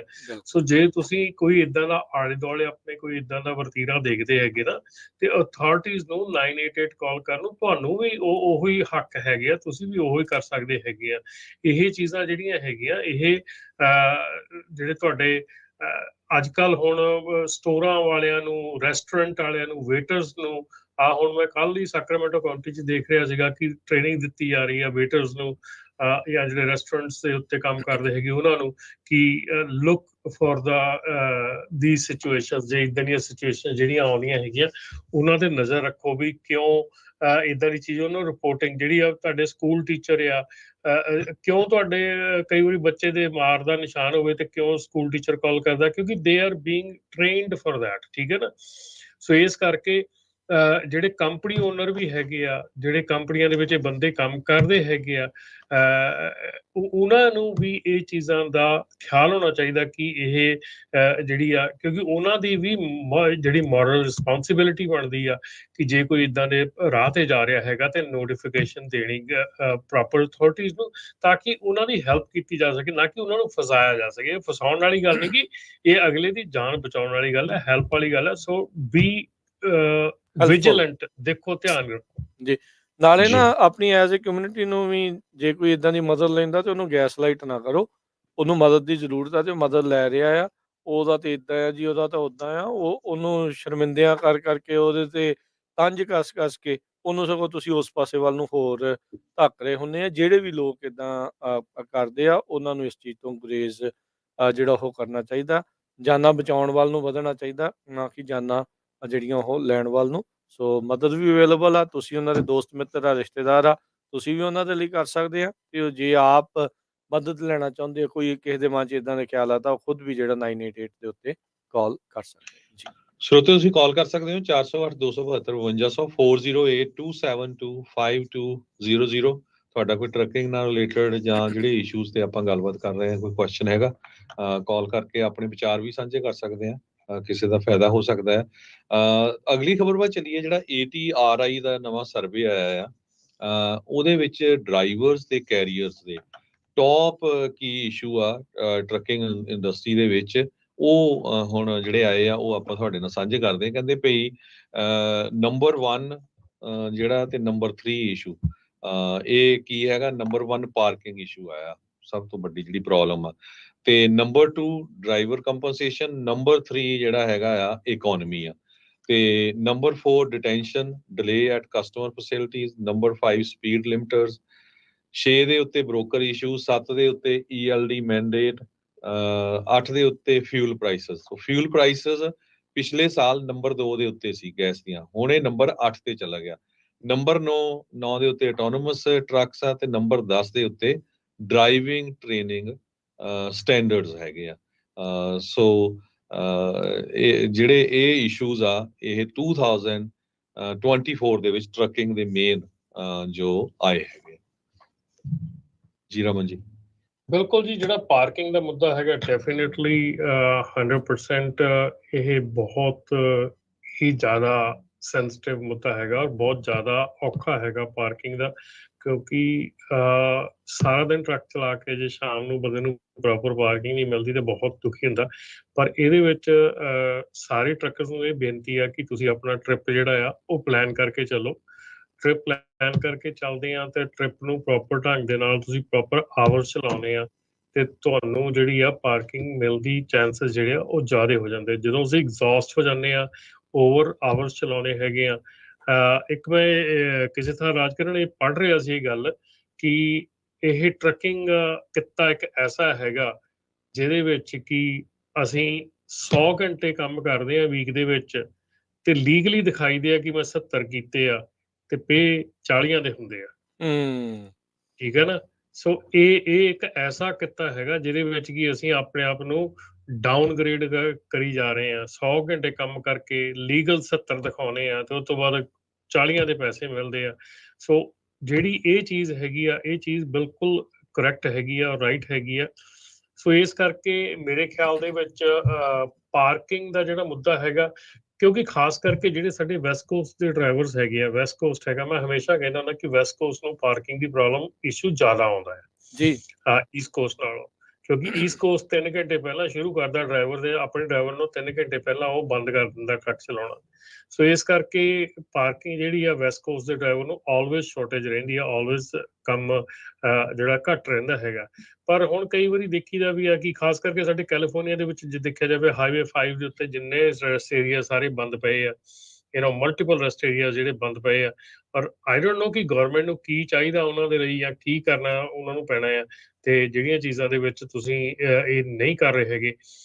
ਖਾਸ ਕਰਕੇ ਬਾਹਰਲੀਆਂ ਸਟੇਟਾਂ ਦੇ ਵਿੱਚ ਜੇ ਕਹਾਂ ਟੈਕਸਸ, ਫਲੋਰੀਡਾ, ਹੋਰ ਜਿਹੜੀਆਂ ਵੱਡੀਆਂ ਸਟੇਟਾਂ ਹੈਗੀਆਂ ਉਹਨਾਂ ਦੇ ਵਿੱਚ ਜਿਹੜੇ ਰੈਸਟ ਏਰੀਆਜ਼ ਹੈਗੇ ਆ ਬਹੁਤ ਐਲੀਗੈਂਟ, ਬਹੁਤ ਵੱਡੇ ਰੈਸਟ ਏਰੀਆਜ਼ ਆ। ਉਹਨਾਂ ਨੇ ਐਕਚੁਅਲੀ ਜਿਹੜੇ ਆਪਣੇ ਹਰੀਕੇਨ ਜਿਹੜੇ ਆ ਉਹ ਮਤਲਬ ਕਿ ਸ਼ੈਲਟਰ ਵੀ ਯੂਜ਼ ਕਰਦੇ ਉਹਨਾਂ ਨੂੰ ਟਰੱਕ ਸਟਾਪ ਨੂੰ, ਪਰ ਬਹੁਤ ਵਧੀਆ ਬਣੇ ਹੋਏ ਆ। ਪਰ ਆਪਣਾ ਟ੍ਰਿਪ ਪਲਾਨ ਕਰਕੇ ਚੱਲੋ, ਟ੍ਰਿਪ ਪਲਾਨ ਕਰਕੇ ਚੱਲੋ ਤਾਂ ਕਿ ਤੁਸੀਂ ਮੌਕੇ ਤੇ ਜਿਹੜਾ ਆ ਉਹ ਆਪਣੇ ਜਿੱਥੇ ਤੁਸੀਂ ਮਿਥਿਆ ਉੱਥੇ ਤੁਸੀਂ ਪਹੁੰਚ ਸਕੋ। ਤੇ ਰਾਜਕਰਨ ਅੱਜ ਦਾ ਇੱਕ ਹੋਰ ਜਿਹੜਾ ਮੈਂ ਮੁੱਦਾ ਜਿਹੜਾ ਹਾਈਲਾਈਟ ਕਰਨਾ ਚਾਹੁੰਦਾ ਉਹ ਹੈਗਾ ਕਿ ਜਿਹੜਾ ਅਗੇਨ ਫਰਾਡ ਜਿਹੜਾ ਚੱਲ ਰਿਹਾ ਹੈਗਾ, ਜਾਂ ਬਲਾਈਂਡ ਸ਼ਿਪਮੈਂਟ ਚੱਲ ਰਹੀਆਂ ਹੈਗੀਆਂ, ਜਾਂ ਤੁਹਾਡੇ ਨਾਂ ਦੇ ਲੋਡ ਬੁੱਕ ਹੋ ਰਹੇ ਹੈਗੇ ਆ, ਬਹੁਤ ਜ਼ਿਆਦਾ ਵੱਡਾ ਇਸ਼ੂ ਚੱਲ ਰਿਹਾ ਹੈਗਾ। ਔਰ ਕੱਲ ਵੀ ਕਾਲ ਆਈ ਸੀ ਬਈ ਸਾਡੇ ਕੋਲੋਂ ਟਰੱਕ ਦੀ ਕੈਬ ਕਾਰਡ ਮੰਗਿਆ ਜਾ ਰਿਹਾ ਆ। ਸੋ ਇਸੇ ਕਰਕੇ ਹੀ ਚੀਜ਼ਾਂ ਜਿਹੜੀਆਂ ਸਟ੍ਰਿਕਟ ਹੋ ਰਹੀਆਂ ਡੇ ਬਾਈ ਡੇ ਐਵਰੀ ਬ੍ਰੋਕਰ ਸਟ੍ਰਿਕਟ ਹੋ ਰਿਹਾ ਹੈਗਾ। ਹੋਰ ਕਾਲਸ ਜਿਹੜੀਆਂ ਆਉਂਦੀਆਂ ਹੈਗੀਆਂ ਉਹ ਹੈਗੀਆਂ ਕਿ ਅਸੀਂ ਫੈਕਟਰਿੰਗ ਕਰਵਾਉਂਦੇ ਹੈਗੇ ਆ। ਫੈਕਟਰਿੰਗ ਦੇ ਵਿੱਚ ਜਦੋਂ ਅਸੀਂ ਕ੍ਰੈਡਿਟ ਚੈੱਕ ਕੀਤਾ ਸੀਗਾ ਉਦੋਂ B ਸੀਗਾ, ਜਿੱਦਣ ਸਾਡੀ ਸ਼ਿਪਮੈਂਟ ਦੀ ਉਹਨਾਂ ਨੂੰ ਉਹ ਗਈ ਆ, ਇਨਵੋਇਸ ਗਈ ਆ, ਉਦੋਂ ਉਹਨਾਂ ਨੇ ਡਿਨਾਈ ਕਰਤਾ। ਸੋ ਇਹ ਬੜੀਆਂ ਚੀਜ਼ਾਂ ਹੈਗੀਆਂ ਜਿਹੜੀਆਂ ਤੁਹਾਨੂੰ ਬਿਜ਼ਨਸ ਦੇ ਵਿੱਚ ਧਿਆਨ ਰੱਖਣਾ ਚਾਹੀਦਾ ਕਿ ਕੀ ਚੱਲ ਰਿਹਾ ਹੈਗਾ। ਜਦੋਂ ਤੁਸੀਂ ਫੈਕਟਰਿੰਗ ਨੂੰ ਇਨਵੋਇਸ ਸਬਮਿਟ ਕਰ ਦਿੰਦੇ ਆ, ਉਸ ਤੋਂ ਬਾਅਦ ਤੁਹਾਡਾ ਕੰਮ ਖਤਮ ਨਹੀਂ ਹੋ ਜਾਂਦਾ ਕਿ ਚਲੋ ਮੈਨੂੰ ਪੈਸੇ ਮਿਲ ਗਏ, ਗੱਲ ਖਤਮ ਹੋ ਗਈ। ਉਹ ਤੁਸੀਂ ਉਸ ਬ੍ਰੋਕਰ ਨੂੰ ਫੋਲੋ ਕਰੋ, ਉਸ ਬ੍ਰੋਕਰ ਨੂੰ ਕਾਲ ਕਰੋ ਤਾਂ ਕਿ ਉਹ ਤੁਹਾਡੀ ਪੇਮੈਂਟ ਟਾਈਮ ਨਾਲ ਭੇਜ ਸਕੇ, ਤਾਂ ਕਿ ਤੁਹਾਨੂੰ ਪਤਾ ਲੱਗ ਸਕੇ। ਜੇ ਤੁਹਾਨੂੰ 30 ਡੇਜ਼ ਤੋਂ ਬਾਅਦ ਪੇਮੈਂਟ ਨਹੀਂ ਆ ਰਹੀ ਹੈਗੀ, that mean something is somewhere wrong. ਠੀਕ ਹੈ ਨਾ, ਉਹਦੇ ਉੱਤੇ ਚੜ੍ਹ ਕੇ ਰਹੋ ਉਸ ਇਨਵੋਇਸ ਤੇ ਤਾਂ ਕਿ ਤੁਸੀਂ ਟਾਈਮ ਸਿਰ ਪੈਸੇ ਲੈ ਸਕੋ। ਬਹੁਤ ਜਿਹੜੀਆਂ ਸਿਚੁਏਸ਼ਨ ਆ ਟਰੱਕਿੰਗ ਦੇ ਵਿੱਚ ਇਸ ਕਰਕੇ ਬਣ ਰਹੀਆਂ ਕਿਉਂਕਿ ਅਣਗਹਿਲੀ ਬਹੁਤ ਜ਼ਿਆਦਾ ਕੀਤੀ ਜਾਂਦੀ ਆ। ਸੋ ਧਿਆਨ ਦੇ ਨਾਲ ਕੰਮ ਕਰੋ, ਸੋਚ ਕੇ ਕੰਮ ਕਰੋ ਤੇ ਫੋਕਸ ਰਹੋ। ਜੀ ਬਿਲਕੁਲ ਜੀ, ਸਕੈਮ ਜਿਹੜੇ ਉਹ ਬਹੁਤ ਜ਼ਿਆਦਾ ਨੇ ਤੇ ਫਰਾਡ ਬਹੁਤ ਜ਼ਿਆਦਾ ਨੇ ਤੇ ਕੰਮ ਵਧਿਆ ਬਹੁਤ ਪਿਆ ਆ ਤੇ ਜਿਹੜਾ ਬਚ ਕੇ ਫੂਕ ਫੂਕ ਕੇ ਕਦਮ ਜਿਹੜੀ ਉਹ ਰੱਖਣ ਵਾਲੀ ਗੱਲ ਹੈਗੀ ਆ। ਆਪਣੇ ਨਾਲ ਇਸ ਟਾਈਮ ਜੁੜੇ ਹੋਏ ਨੇ ਅਮਰਜੀਤ ਜੀ। ਹਾਂਜੀ, ਸਤਿ ਸ਼੍ਰੀ ਅਕਾਲ ਜੀ, ਸਵਾਗਤ ਹੈ ਜੀ। ਤਿੰਨਾਂ ਭਰਾਵਾਂ ਸਤਿ ਸ੍ਰੀ ਅਕਾਲ ਜੀ। ਸਤਿ ਸ਼੍ਰੀ ਅਕਾਲ ਜੀ। ਸਤਿ ਸ਼੍ਰੀ ਅਕਾਲ। ਦਿਲ ਬਹੁਤ ਦੁਖੀ ਹੁੰਦਾ ਜਿਹੜੀਆਂ ਤੁਸੀਂ ਖਬਰਾਂ ਸ਼ੇਅਰ ਕੀਤੀਆਂ ਬਿਗਨਰ ਸ਼ੋਅ ਨਾਲ, ਬਹੁਤ ਮਾੜੀ ਖਬਰ ਆ। ਮੈਂ ਭਾਜੀ ਇੱਕ ਡਿਫਰੈਂਟ ਟਾਪਿਕ ਤੇ ਗੱਲ ਕਰਨੀ ਆ ਨਾ। ਆਪਣੇ ਕੋਲ ਜਦੋਂ ਨਾ ਕਮਰਸ਼ੀਅਲ ਕਲਾਸ ਦੇ ਲਾਇਸੈਂਸ ਹੁੰਦਾ, ਆਪਾਂ ਸੋਚਦੇ ਹਾਂ ਵੀ ਆਪਾਂ ਆਪਣਾ ਇਕੱਲਾ ਆਪਸ਼ਨ ਹੈ ਆਪਾਂ ਟਰੱਕ ਚਲਾਉਣਾ ਨਾ, ਪਰ ਨਾ ਆਪਾਂ ਨੂੰ ਸੋਚਣਾ ਚਾਹੀਦਾ ਵੀ ਆਪਣੇ ਹੋਰ ਵੀ ਆਪਸ਼ਨ ਹੈਗੇ ਆ। ਜਦੋਂ ਆਪਣੇ ਕੋਲ ਕਮਰਸ਼ੀਅਲ ਲਾਇਸੈਂਸ ਕਲਾਸ ਇਹ ਹੈਗਾ, ਆਪਾਂ ਨਾ ਪੈਸੇਂਜਰ ਇੰਡੋਰਸਮੈਂਟ ਵੀ ਐਡ ਕਰ ਸਕਦੇ ਹਾਂ, ਬੱਸ ਇੰਡੋਰਸਮੈਂਟ ਵੀ ਉੱਥੇ ਐਡ ਕਰ ਸਕਦੇ ਹਾਂ ਹੈ ਨਾ। ਪੈਸੇਂਜਰ ਜਾਂ ਬੱਸ ਇੰਡੋਰਸਮੈਂਟ ਇਹ ਹੁੰਦਾ ਵੀ ਜਦੋਂ ਆਪਾਂ 10 ਤੋਂ ਜ਼ਿਆਦਾ ਹੈ ਨਾ ਪੈਸੇਂਜਰ ਟਰਾਂਸਪੋਰਟ ਕਰਦੇ ਆਪਾਂ ਨੂੰ ਇੰਡੋਰਸਮੈਂਟ ਐਡ ਕਰਨਾ ਪੈਂਦਾ। ਸੋ ਨਾ ਉਹ ਵੀ ਆਪਸ਼ਨ ਹੈਗੇ ਆ ਜਦੋਂ ਆਪਾਂ ਕਮਰਸ਼ੀਅਲ ਲਾਇਸੈਂਸ ਐਡ ਕਰਕੇ ਵੀ ਆਪਾਂ ਸੋਚਦੇ ਇਕੱਲਾ ਟਰੱਕ ਹੀ ਚਲਾਉਣਾ, ਪਰ ਕਮਰਸ਼ੀਅਲ ਲਾਇਸੈਂਸ ਨਾਲ ਹੋਰ ਵੀ ਆਪਾਂ ਬਹੁਤ ਫਾਇਦੇ ਲੈ ਸਕਦੇ ਹਾਂ ਇੰਡੋਰਸਮੈਂਟ ਐਡ ਕਰਕੇ। ਉਹ ਜਿਹੜੇ ਇੰਡੋਰਸਮੈਂਟ ਆ ਨਾ ਆਪਾਂ ਐਡ ਤਾਂ ਕਰੀਦੇ DMV 'ਚ, ਪਰ ਜਿਹੜਾ ਲਾਇਸੈਂਸ ਡਰਾਈਵਿੰਗ ਟੈਸਟ ਦੇਣਾ ਹੁੰਦਾ ਉਹ ਆਪਾਂ ਦੇਣਾ ਪੈਂਦਾ CHP ਡਿਪਾਰਟਮੈਂਟ 'ਤੇ। ਉੱਥੇ ਆਪਾਂ ਨੂੰ ਦਿਖਾਉਣਾ ਪੈਂਦਾ ਵੀ ਜਿੱਦਾਂ ਸੇਫਟੀ ਐਂਡ ਇਵੈਕੂਏਸ਼ਨ ਪਲਾਨ ਕਰਕੇ ਜਿਹੜਾ ਬੱਸ ਡਰਾਈਵਰ ਹੈਗਾ ਉਹ ਜਿੱਦਾਂ ਉਹ ਰਿਸਪਾਂਸਿਬਲ ਆ ਸੇਫਟੀ ਨਾਲ ਸਾਰੇ ਪੈਸੇਂਜਰ ਲਈ। ਸੋ ਆਪਾਂ ਨੂੰ ਇਹ ਵੀ ਆਪਸ਼ਨ ਸੋਚਣਾ ਚਾਹੀਦਾ ਕਰਕੇ। ਮੈਂ ਦੇਖਿਆ ਜਿੱਦਾਂ ਬਹੁਤ ਜੌਬ ਓਪਨਿੰਗ ਹੁੰਦੀਆਂ ਬੱਸ ਡਰਾਈਵਰ ਲਈ, ਜਾਂ ਆਪਾਂ ਦੇਖ ਲੈਂਦੇ ਜਿਹੜੇ ਪਾਰਟੀ ਕੋਚ ਹੁੰਦੇ ਆ ਜਿੱਦਾਂ ਨਿੱਕੀਆਂ ਬੱਸਾਂ ਹੁੰਦੀਆਂ ਜਾਂ ਪੈਸੇਂਜਰ ਟਰਾਂਸਪੋਰਟ ਕਰਨ ਨੂੰ ਹੈ ਨਾ। ਸਕੂਲ ਡਿਸਟ੍ਰਿਕਟ 'ਚ ਬਹੁਤ ਓਪਨਿੰਗ ਹੁੰਦੀ ਹੈ ਬੱਸ ਡਰਾਈਵਰਸ ਲਈ ਹੈ ਨਾ। ਵਧੀਆ ਜੌਬ ਆ ਜਿੱਦਾਂ, ਉਹ ਵੀ ਵਧੀਆ ਜੌਬ ਹੈ ਜਿੱਦਾਂ ਹੁਣ ਟਰੱਕਿੰਗ ਇੰਡਸਟਰੀ ਥੋੜ੍ਹੀ ਜਿਹੀ ਡਾਊਨ ਆ। ਸੋ ਆਪਾਂ ਨੂੰ ਹੋਰ ਆਪਸ਼ਨ ਵੀ ਦੇਖਣੇ ਚਾਹੀਦੇ ਆ ਜਿੱਦਾਂ ਵੀ ਇੰਡੋਰਸਮੈਂਟ ਐਡ ਕਰਕੇ ਵੀ ਆਪਾਂ ਹੋਰ ਕੰਮ ਵੀ ਕਰ ਸਕਦੇ ਹਾਂ ਜੇ ਆਪਾਂ ਕੋਲ ਕਮਰਸ਼ੀਅਲ ਲਾਇਸੈਂਸ ਹੈਗਾ ਜੀ। ਸੋ ਬਿਲਕੁਲ ਅਮਰ ਜੀ, ਭਾਜੀ ਮਿਲਟਰੀ ਦੇ ਵਿੱਚ ਬਹੁਤ ਜ਼ਿਆਦਾ ਅਸੀਂ ਕਈ ਆਪਣੇ ਮਿਲਟਰੀ ਵਾਲੇ ਜਿਹੜੇ ਨੌਜਵਾਨ ਆ ਉਹਨਾਂ ਦੀਆਂ ਇੰਟਰਵਿਊ ਕੀਤੀਆਂ, ਜਿਹੜੇ ਸਰਦਾਰ ਪੂਰੇ ਦਸਤਾਰਧਾਰੀ, ਉਹ ਨਾਲੇ ਤਾਂ ਮਿਲਟਰੀ 'ਚ ਪੜ੍ਹਨ ਨੂੰ ਮੌਕਾ ਮਿਲਦਾ ਆ ਤਾਂ ਉਹਨੇ 5 ਸਾਲਾਂ ਬਾਅਦ ਰਿਟਾਇਰਮੈਂਟ ਲੈ ਕੇ ਪੁਲਿਸ ਦੀ ਜੌਬ, ਕਿੰਨੀਆਂ ਜੌਬਸ। ਸੋ ਜੇ ਕੋਈ ਵਰਕ ਪਰਮਿਟ ਤੇ ਆ ਉਹ ਸਿਟੀਜ਼ਨ ਬਣਨ ਦੇ ਵੀ ਬੜੇ ਉਹਦੇ ਚਾਂਸ ਹੈਗੇ ਆ। ਸੋ ਇਹ ਬਹੁਤ ਜ਼ਿਆਦਾ, ਇਕੱਲਾ ਆਪਾਂ ਇਹੀ ਨਾ ਸੋਚੀਏ ਵੀ ਹਾਂ ਅਸੀਂ ਆਪਣਾ ਹੀ ਟਰੱਕ ਚਲਾਉਣਾ ਆ। ਬਹੁਤ ਜਿਸ ਤਰ੍ਹਾਂ ਤੁਸੀਂ ਦੱਸਿਆ ਆ ਬਹੁਤ ਜ਼ਿਆਦਾ ਆਪਸ਼ਨਸ ਹੈਗੀਆਂ ਜੀ। ਹਰਜੋਤ ਭਾਜੀ ਇਹਦੇ ਵਿੱਚ ਇਦਾਂ ਵੀ ਆ ਕਿ ਇਸ ਚੀਜ਼ ਬਾਰੇ ਵੀ ਗੱਲ ਕਰਨੀ ਸੀਗੀ ਕਿ ਅਸੀਂ ਸਿਰਫ ਤੇ ਸਿਰਫ ਟਰੱਕਿੰਗ ਬਾਰੇ ਕਿਉਂ ਸੋਚਦੇ ਹਾਂ, ਕਿਉਂ ਨਹੀਂ ਟੈਕਨੀਕਲ ਸਕੂਲ ਇੱਥੇ ਅਵੇਲੇਬਲ ਹੈਗੇ ਆ। ਇੰਨੀਆਂ ਟੈਕਨੀਕਲ ਕਿੱਤੇ ਹੈਗੇ ਆ, ਇਲੈਕਟ੍ਰੀਸ਼ੀਅਨ ਕਹਿ ਲਓ, ਏਅਰ ਕੰਡੀਸ਼ਨਿੰਗ ਕਹਿ ਲਓ, ਹੋਰ ਇੰਨੇ ਕਿੱਤੇ ਹੈਗੇ ਜਿਹਦੇ ਵਿੱਚ ਕਿ ਇੰਨੀ ਜ਼ਿਆਦਾ ਆਪਸ਼ਨਸ ਅਵੇਲੇਬਲ ਹੈਗੀਆਂ। ਪਤਾ ਨਹੀਂ ਕਿਉਂ ਸਿਰਫ ਤੇ ਸਿਰਫ ਟਰੱਕਿੰਗ ਵੱਲ ਨੂੰ ਦੌੜ ਲਈਦਾ ਆ। ਹਾਂ ਠੀਕ ਆ, ਚਲੋ ਚੰਗਾ ਲੱਗਦਾ ਆ ਕਿ ਚਲੋ ਬੰਦੇ ਸਾਡੇ ਕਿੱਤੇ ਦੇ ਵਿੱਚ ਆ ਰਹੇ ਆ, ਪਰ ਇਹਦਾ ਮਤਲਬ ਇਹ ਨਹੀਂਗਾ ਕਿ ਜੇ ਇਸ ਕਿੱਤੇ ਦੇ ਵਿੱਚ ਇੰਨੀ ਜ਼ਿਆਦਾ ਇਸ ਵੇਲੇ ਭੱਜ ਦੌੜ ਆ ਤੇ ਹੋਰ ਸਕੂਲ ਅਟੈਂਡ ਕਰ ਸਕਦੇ, ਸਕੂਲ ਲੈ ਸਕਦੇ, ਕੁਝ ਵੀ ਕਰ ਸਕਦੇ ਅਸੀਂ। ਜੀ ਬਿਲਕੁਲ, ਥੈਂਕ ਯੂ ਅਮਰਜੀਤ ਜੀ। Thank you. ਥੋੜੀ ਜਿਹੀ ਜਿੱਦਾਂ ਸਾਨੂੰ ਮਿਹਨਤ ਥੋੜੀ ਜ਼ਿਆਦਾ ਕਰਨੀ ਪੈਂਦੀ ਹੈ ਜਿੱਦਾਂ ਐਡ ਕਰਨ ਇੰਡੋਰਸਮੈਂਟ, ਪਰ ਇਹ ਜਿੱਦਾਂ ਜੌਬ ਰਿਵਾਰਡਿੰਗ ਆ। ਮੈਂ ਸਮਝਦਾ ਜਿੱਦਾਂ ਬੱਸ ਡਰਾਈਵਿੰਗ ਵੀ ਸਕੂਲ ਤੁਸੀਂ ਕਰੋ, ਸਾਨੂੰ 2-3 ਘੰਟੇ ਸਵੇਰੇ ਕੰਮ ਕਰਨਾ ਪੈਂਦਾ ਜਿੱਦਾਂ ਸਟੂਡੈਂਟ ਪਿਕਅਪ ਡਰਾਪ ਆਫ। ਸਾਰਾ ਦਿਨ ਉਹ ਜਿੱਦਾਂ ਯਾਰਡ ਵਿੱਚ ਰਹਿੰਦੇ, ਉਹਨਾਂ ਨੇ ਬੱਸ ਜਾਂ ਸਾਫ਼ ਕਰ ਲੈਣੀ ਜਾਂ ਉਹਨਾਂ ਨੂੰ ਇੰਸਪੈਕਟ ਕਰ ਲੈਣਾ, ਫਿਰ ਆਫਟਰਨੂਨ ਫੇਰ ਜਾਣਾ। ਨਾਲੇ ਜਦੋਂ ਨਾ ਆਫਟਰ ਸਕੂਲ ਜਿੱਦਾਂ ਹੁੰਦੇ ਆ ਜਿੱਦਾਂ ਕਹਿ ਲਓ ਗੇਮਾਂ ਜਾਂ ਕੁਝ, ਉਹ ਨਾ ਓਵਰ ਟਾਈਮ ਮਿਲਦਾ। ਜੇ ਸਮਰ ਸਕੂਲ 'ਚ ਕੰਮ ਕਰਦੇ ਆ ਸਕੂਲ ਡਿਸਟ੍ਰਿਕਟ ਦੀ ਬੱਸ ਡਰਾਈਵ ਕਰਨ ਨੂੰ, ਉਹਨਾਂ ਨੂੰ ਓਵਰ ਟਾਈਮ ਮਿਲਦਾ ਹਰੇਕ ਘੰਟਾ ਜਿਹੜਾ ਕੰਮ ਕਰਨਾ ਉਹਨਾਂ ਨੇ। ਸੋ ਆਈ ਥਿੰਕ ਆਪਾਂ ਨੂੰ ਹੋਰ ਆਪਸ਼ਨ ਵੀ ਦੇਖਣੇ ਚਾਹੀਦੇ ਆ, ਇਕੱਲਾ ਇਹ ਨਹੀਂ ਵੀ ਆਪਾਂ ਕਮਰਸ਼ੀਅਲ ਲਾਇਸੈਂਸ ਹੈਗਾ ਵੀ ਟਰੱਕ ਹੀ ਚਲਾਈਏ। ਧੰਨਵਾਦ। ਥੈਂਕ ਯੂ ਅਮਰਜੀਤ ਜੀ। ਥੈਂਕ ਯੂ ਜੀ। ਧੰਨਵਾਦ। ਸੁਖਵਿੰਦਰ ਜੀ, ਸਤਿ ਸ਼੍ਰੀ ਅਕਾਲ। ਸਤਿ ਸ੍ਰੀ ਅਕਾਲ ਭਾਜੀ, ਠੀਕ ਹੋ ਜੀ? ਜੀ। ਮੇਰਾ ਕੁਐਸਚਨ ਹੈ ਭਾਜੀ, ਮੈਂ ਨਾ ਜੀ ਕਿਸੇ ਕੰਪਨੀ 'ਚ ਕੰਮ ਕਰਦਾ ਵਾਂ, ਡਰਾਈਵਰ ਆ, ਤੇ ਉਹਨਾਂ ਨਾਲ ਜੀ ਕਿਧਰੋਂ ਉਹਨਾਂ ਦਾ ਇੱਕ ਪਾਇਲਟ ਰਿਜੈਕਟ ਹੋ ਗਿਆ ਸੀ ਕਰੂਗਰ 'ਚ ਉਹਨਾਂ ਦੀ, ਤੇ ਮੈਨੂੰ ਉਹ ਇਹਨਾਂ ਨੇ ਲੋਡ ਟਰਾਲੀ ਦੇ ਦਿੱਤਾ ਸੀ ਯਾਰਡ ਦੇ ਵਿੱਚ ਹੀ। ਉਹ ਜਿਹੜਾ ਪਾਇਲਟ ਰਿਜੈਕਟ ਟ੍ਰੇਲਰ ਸੀ ਨਾ, ਪਾਇਲਟ ਸੀ, ਉਹ ਜਿਹੜਾ ਮਾਲ ਸੀ ਸਾਰਾ ਉਹ ਬੁਕਸਾ ਪੂਰਾ ਹੀ ਨਾ ਅੱਗੇ ਟਰੱਕ 'ਚ ਕੈਬ 'ਚ ਰੱਖਤਾ ਉਹਨਾਂ ਨੇ। ਹੁਣ ਮੈਨੂੰ ਕਹਿੰਦੇ ਨੇ ਕਿ ਇਹ ਤੂੰ ਲੋਡ ਤਾਰ ਕੇ ਬਾਅਦ 'ਚ ਇਹ ਜਿਹੜਾ ਸਾਰਾ ਪਾਇਲਟ ਜਿੰਨੇ ਵੀ ਬੁੱਕਸ ਪਏ ਨੇ ਇਹ ਪਿੱਛੇ ਟਰਾਲੇ 'ਚ ਰੱਖਣੇ ਨੇ, ਟਰਾਲੇ 'ਚ ਰੱਖ ਕੇ ਫਿਰ ਤੁਸੀਂ ਫਿਨਿਕਸ ਡਰੋਪ ਕਰਨੇ ਨੇ। ਜੀ ਰਮਨ ਜੀ। ਪਰ ਉਹ ਤੁਸੀਂ ਕੈਬ 'ਚ ਕਿਉਂ ਰਖਵਾਇਆ ਉਹਨੂੰ? ਭਾਜੀ ਮੇਰੇ ਤੋਂ ਪਹਿਲੇ ਮੇਰਾ ਟਰੱਕ ਦੂਜਾ ਸੀ, ਇਹਨਾਂ ਨੇ ਮੈਨੂੰ ਟਰੱਕ ਦੂਜਾ ਦਿੱਤਾ, ਕਿਉਂਕਿ ਮੈਨੂੰ ਪਹਿਲਾਂ ਕਹਿੰਦੇ ਸੀ ਯਾਰ ਦੇ ਵਿੱਚ ਤੂੰ ਆਪਣੇ ਟਰਾਲੇ 'ਚ ਰੱਖ ਲੈ, ਕਿਉਂਕਿ ਤਕਰੀਬਨ ਹੋਣੇ 200 ਹੋਣੇ ਨੇ। ਤੇ ਮੈਨੂੰ ਕਹਿੰਦੇ ਸਵੇਰੇ ਕਹਿੰਦਾ ਤੂੰ ਆਪਣੇ ਇਹਨੂੰ ਮੂਵ ਕਰ ਲੈ ਆਪਣੇ ਟਰੱਕ 'ਤੇ, ਮੈਨੂੰ ਇਕੱਲੇ ਨੇ ਕਹਿੰਦੇ ਵੀ ਸੀ। ਤੇ ਮੈਂ ਕਿਹਾ ਮੈਂ ਤਾਂ ਇਕੱਲਾ ਕਰ ਨਹੀਂ ਸਕਦਾ। ਫਿਰ ਮੈਨੂੰ ਕਿਹਾ ਮੈਂ ਇਹਦਾ ਹੀ ਟਰੱਕ ਲੈ ਜਾਣਾ। ਤੇ ਫਿਰ ਕਹਿੰਦਾ ਤੂੰ ਇਹ ਟਰੱਕ ਲੈ ਜਾ, ਤੂੰ ਐਵੇਂ ਕਰ, ਫਿਰ ਉਹ ਡਰੋਪ ਕਰੀ ਉੱਥੇ ਨਗਾਲਾ ਲੋਡ, ਤੇ ਫਿਰ ਇਹ ਪਿੱਛੇ ਮੂਵ ਕਰੀ, ਤੇ ਫਿਰ ਤੂੰ ਫਿਨਿਕਸ ਡਰੋਪ ਕਰਦੀ ਕਰੋਗਰ 'ਚ।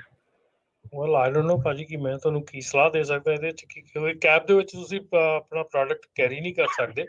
ਕੈਬ ਦੇ ਵਿੱਚ ਡੇਂਜਰਸ ਹੈਗਾ ਪ੍ਰੋਡਕਟ ਕੈਰੀ ਕਰਨਾ।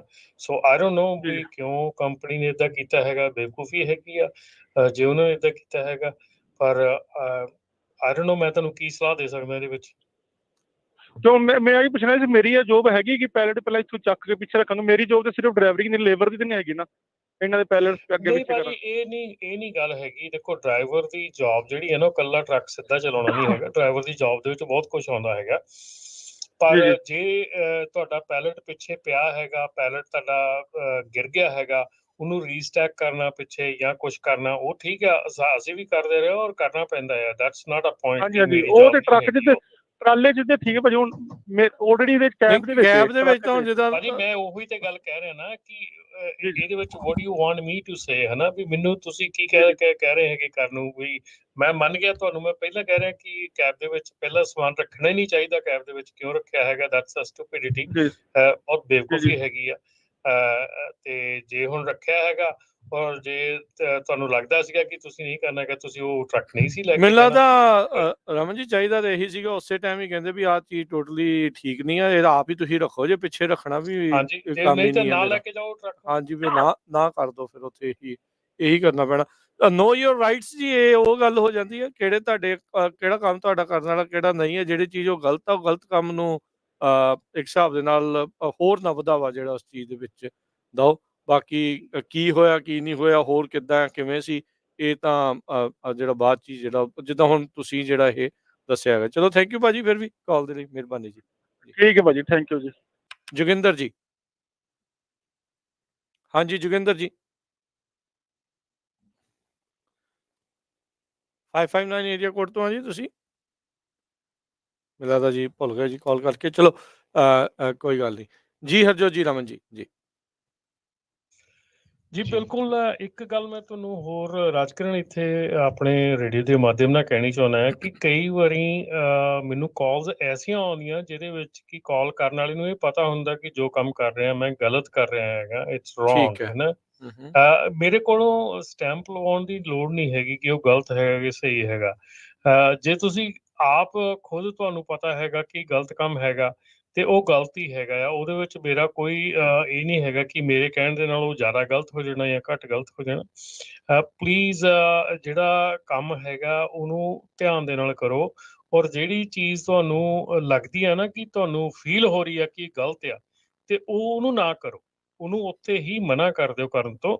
ਔਰ ਜਿਸ ਤਰ੍ਹਾਂ ਕਿ ਹੁਣ ਇੱਥੇ ਭਾਈ ਸਾਹਿਬ ਉਹਨਾਂ ਨੇ ਜਿਹੜੀ ਗੱਲ ਕੀਤੀ ਹੈ ਕਿ ਮੇਰਾ ਕੰਮ ਲੇਬਰ ਦਾ ਨਹੀਂ ਹੈਗਾ, ਤੁਹਾਡਾ ਕੰਮ ਟਰੱਕਿੰਗ ਦਾ ਹੈਗਾ। ਟਰੱਕਿੰਗ ਦੇ ਵਿੱਚ ਸਾਰਾ ਕੁਝ ਹੀ ਆਉਂਦਾ ਆ, ਟਰੱਕਿੰਗ ਦੇ ਵਿੱਚ ਡਰਾਈਵਰ ਦੇ ਵਿੱਚ ਸਾਰਾ ਕੁਝ ਹੀ ਆਉਂਦਾ ਆ। ਟਰੱਕ ਡਰਾਈਵਰ ਟਾਇਰ ਵੀ ਚੱਕ ਕੇ ਵਿੱਚ ਰੱਖਣੇ ਪੈਂਦੇ ਆ, ਕਈ ਵਾਰੀ ਟਾਇਰ ਲਾਉਣੇ ਵੀ ਪੈਂਦੇ ਆ, ਕਈ ਵਾਰੀ ਆਹ ਕਰ ਉਹ ਕਰ ਇਹ ਕਰ। ਤੁਸੀਂ ਸਿਰਫ ਇਹ ਚਲਾਉਂਦੇ ਆ, ਰੀਫਰ ਟਰੱਕ ਚਲਾਉਂਦੇ ਆ, ਜਿਹੜੇ ਫਲੈਟ ਬੈਡ ਚਲਾਉਂਦੇ ਆ ਉਹਨਾਂ ਨੂੰ ਪੁੱਛ ਕੇ ਦੇਖੋ ਕਿ ਕਿੰਨਾ ਕੰਮ ਹੈ। ਟਾਰਪ ਪਾਉਣੀਆਂ, ਰੱਸੀਆਂ ਕੱਸਣੀਆਂ, ਸਾਰਾ ਕੁਝ ਕੱਸਣਾ, ਲੋਡ ਠੀਕ ਰੱਖਣਾ, ਰਾਹ ਦੇ ਵਿੱਚ ਰੁਕ ਕੇ ਲੋਡ ਕੱਸ ਕੇ ਲੈ ਕੇ ਜਾਣਾ। ਲੇਬਰ ਇਹਦੇ ਵਿੱਚ ਇਨਕਲੂਡਡ ਹੈਗੀ ਆ। ਔਰ ਇਹ ਨਹੀਂ ਹੈਗਾ ਕਿ ਲੇਬਰ ਦੇ ਵਿੱਚ ਇਹ ਇਨਕਲੂਡਡ ਹੈ ਵੀ ਤੁਸੀਂ ਸਾਰਾ ਟਰੱਕ ਲੋਡ ਆਪ ਕਰੋ ਅਨਲੋਡ ਕਰੋ। ਸਾਡੇ ਵਾਰੀ ਇਹ ਕੰਮ ਅਸੀਂ ਕੀਤੇ ਹੈਗੇ ਆ ਕਿ ਜਦੋਂ ਸਾਨੂੰ ਟਰੱਕ ਦਿੱਤਾ ਜਾਂਦਾ ਸੀ ਉਹਦੇ 'ਚ ਇਹ ਹੁੰਦਾ ਸੀ ਵੀ ਇਹ ਸੈਲਫ ਲੋਡ ਆ ਜਾਂ ਸੈਲਫ ਅਨਲੋਡ ਆ। ਮਤਲਬ ਕਹਿਣ ਦਾ ਵੀ ਡਰਾਈਵਰ ਨੂੰ ਐਕਸਟਰਾ ਪੇ ਹੁੰਦੀ ਸੀਗੀ ਜੇ ਤੁਸੀਂ ਖੁਦ ਅਨਲੋਡ ਜਾਂ ਲੋਡ ਕਰਨਾ ਹੈ, ਉਹਦੇ ਵਿੱਚ ਡਰਾਈਵਰ ਦੀ ਐਕਸਟਰਾ ਪੇ ਹੁੰਦੀ ਸੀਗੀ। ਨਾਟ ਕਿ ਡਰਾਈਵਰ ਲੇਬਰ ਆ ਜਾਂ ਨਹੀਂ ਗਾ ਲੇਬਰ, ਇਹ ਨਹੀਂ ਗੱਲ ਹੈਗੀ। ਪਰ ਤੁਹਾਨੂੰ ਇੱਕ ਉਹ ਚੀਜ਼ ਜਿਹੜੀ ਆ ਸਮਝਣੀ ਚਾਹੀਦੀ ਆ ਕਿ ਜਦੋਂ ਤੁਸੀਂ ਟਰੱਕ ਚਲਾਉਣ ਆ ਗਏ ਤੇ ਟਰੱਕ ਚਲਾਉਣ ਦਾ ਮਤਲਬ ਇਹ ਆ ਕਿ ਜਿਹੜੇ ਇਹਦੇ ਨਾਲ ਰਿਲੇਟਡ ਜਿਹੜੇ ਕੰਮ ਆ ਉਹ ਕਰਨੇ ਪੈਣੇ ਆ। ਹਾਂ ਠੀਕ ਆ, ਉਹਦੀ ਐਕਸਟਰਾ ਪੇ ਹੋ ਸਕਦੀ ਆ, ਉਹਦੀ ਐਕਸਟਰਾ ਚੀਜ਼ਾਂ ਹੋ ਸਕਦੀਆਂ ਜਿਹੜੀਆਂ ਤੁਸੀਂ ਕਰ ਸਕਦੇ ਆ, ਹੁਣ ਜਿੱਦਾਂ ਭਾਈ ਸਾਹਿਬ ਹੁਣੀ ਹੁਣ ਗੱਲ ਕਰਕੇ ਗਏ ਆ, ਉਹਦੇ ਵਿੱਚ ਤੁਸੀਂ ਨੈਗੋਸ਼ੀਏਟ ਕਰ ਸਕਦੇ ਹੋ, ਭਾਈ ਵੀ ਠੀਕ ਆ, ਜਾਂ ਤਾਂ ਮੈਨੂੰ ਕੋਈ ਬੰਦਾ ਹਾਇਰ ਕਰ ਦਿਓ ਮੇਰੇ ਨਾਲ ਹੈਲਪ, ਜਾਂ ਮੈਨੂੰ ਤੁਸੀਂ ਐਕਸਟਰਾ ਪੇ ਕਰ ਦਿਓ, ਮੈਂ ਹੁਣ ਐਕਸਟਰਾ ਕੰਮ ਕਰਨਾ ਆ, ਠੀਕ ਹੈ ਨਾ। This is over my limit ਕਿ ਮੈਂ ਜਿਹੜੀ ਚੀਜ਼ ਕਰ ਰਿਹਾ ਹੈਗਾ, ਡਰਾਈਵ ਕਰ ਰਿਹਾ ਉਹ ਤੋਂ ਉੱਤੇ ਆ, ਮੈਨੂੰ ਜਾਂ ਬੰਦਾ ਹਾਇਰ ਕਰ ਦਿਓ ਜਾਂ ਫਿਰ ਮੈਨੂੰ try to pay me extra, ਠੀਕ ਹੈ ਨਾ। ਅਸੀਂ ਬਹੁਤ ਲੋਡ ਐਸੇ ਕਰਦੇ ਹੁੰਦੇ ਸੀਗੇ ਜਿਹੜੇ ਕਿ ਸੈਲਫ ਅਨਲੋਡ ਹੁੰਦੇ ਸੀਗੇ, ਹਰ ਰਿਸੀਵਰ ਤੇ ਜਾ ਕੇ ਪੈਲਟਸ ਖਿੱਚ ਕੇ ਲਾਉਣੇ ਪੈਂਦੇ ਸੀਗੇ। ਕਈ ਰਿਸੀਵਰ ਸੀਗੇ ਜਿਨ੍ਹਾਂ ਦੇ ਕੋਲ ਡੌਕ ਨਹੀਂ ਸੀ ਹੁੰਦਾ, ਉਹ ਫਿਰ ਅੰਦਰੋਂ ਲੋਡ ਖਿੱਚ ਕੇ ਲਿਆਣ ਕੇ ਟੇਲ ਤੇ ਰੱਖਣਾ ਪੈਂਦਾ ਸੀ ਤਾਂ ਕਿ ਉੱਥੋਂ ਫੋਰਕਲਿਫਟ ਨੂੰ ਚੱਕ ਲੈਣ। ਸੋ ਬਹੁਤ ਕੰਮ ਜਿਹੜੇ ਆ ਡਰਾਈਵਰ ਨੂੰ ਕਰਨੇ ਪੈਂਦੇ ਆ। ਇਹਦਾ ਇਹ ਮਤਲਬ ਨਹੀਂ ਗਾ ਕਿ ਅਸੀਂ ਸਿਰਫ ਡਰਾਈਵ ਕਰਦੇ ਸਿਰਫ ਡਰਾਈਵ ਹੀ ਕਰਨਾ ਆ। ਬਹੁਤ ਐਸੇ ਕੰਮ ਹੁੰਦੇ ਜਿਹੜੇ ਕਰਨੇ ਪੈਂਦੇ ਆ, ਔਰ ਟਰੱਕਿੰਗ ਕੰਪਨੀ ਨੂੰ ਇਹ ਸਮਝਣਾ ਚਾਹੀਦਾ ਵੀ ਜੇ ਡਰਾਈਵਰ ਨੂੰ ਐਕਸਟਰਾ ਕੰਮ ਦੇ ਰਹੇ ਆ, ਦੇ should pay them extra, that should be their policy। ਜੀ ਜੀ, ਆਪਣੇ ਅਗਲੇ ਕਾਲਰ ਨੇ ਸਤਵਿੰਦਰ ਜੀ। ਹਾਂਜੀ, ਸਤਿ ਸ਼੍ਰੀ ਅਕਾਲ ਜੀ। ਸਤਿ ਸ੍ਰੀ ਅਕਾਲ ਭਾਜੀ। ਸਤਿ ਸ਼੍ਰੀ ਅਕਾਲ ਜੀ।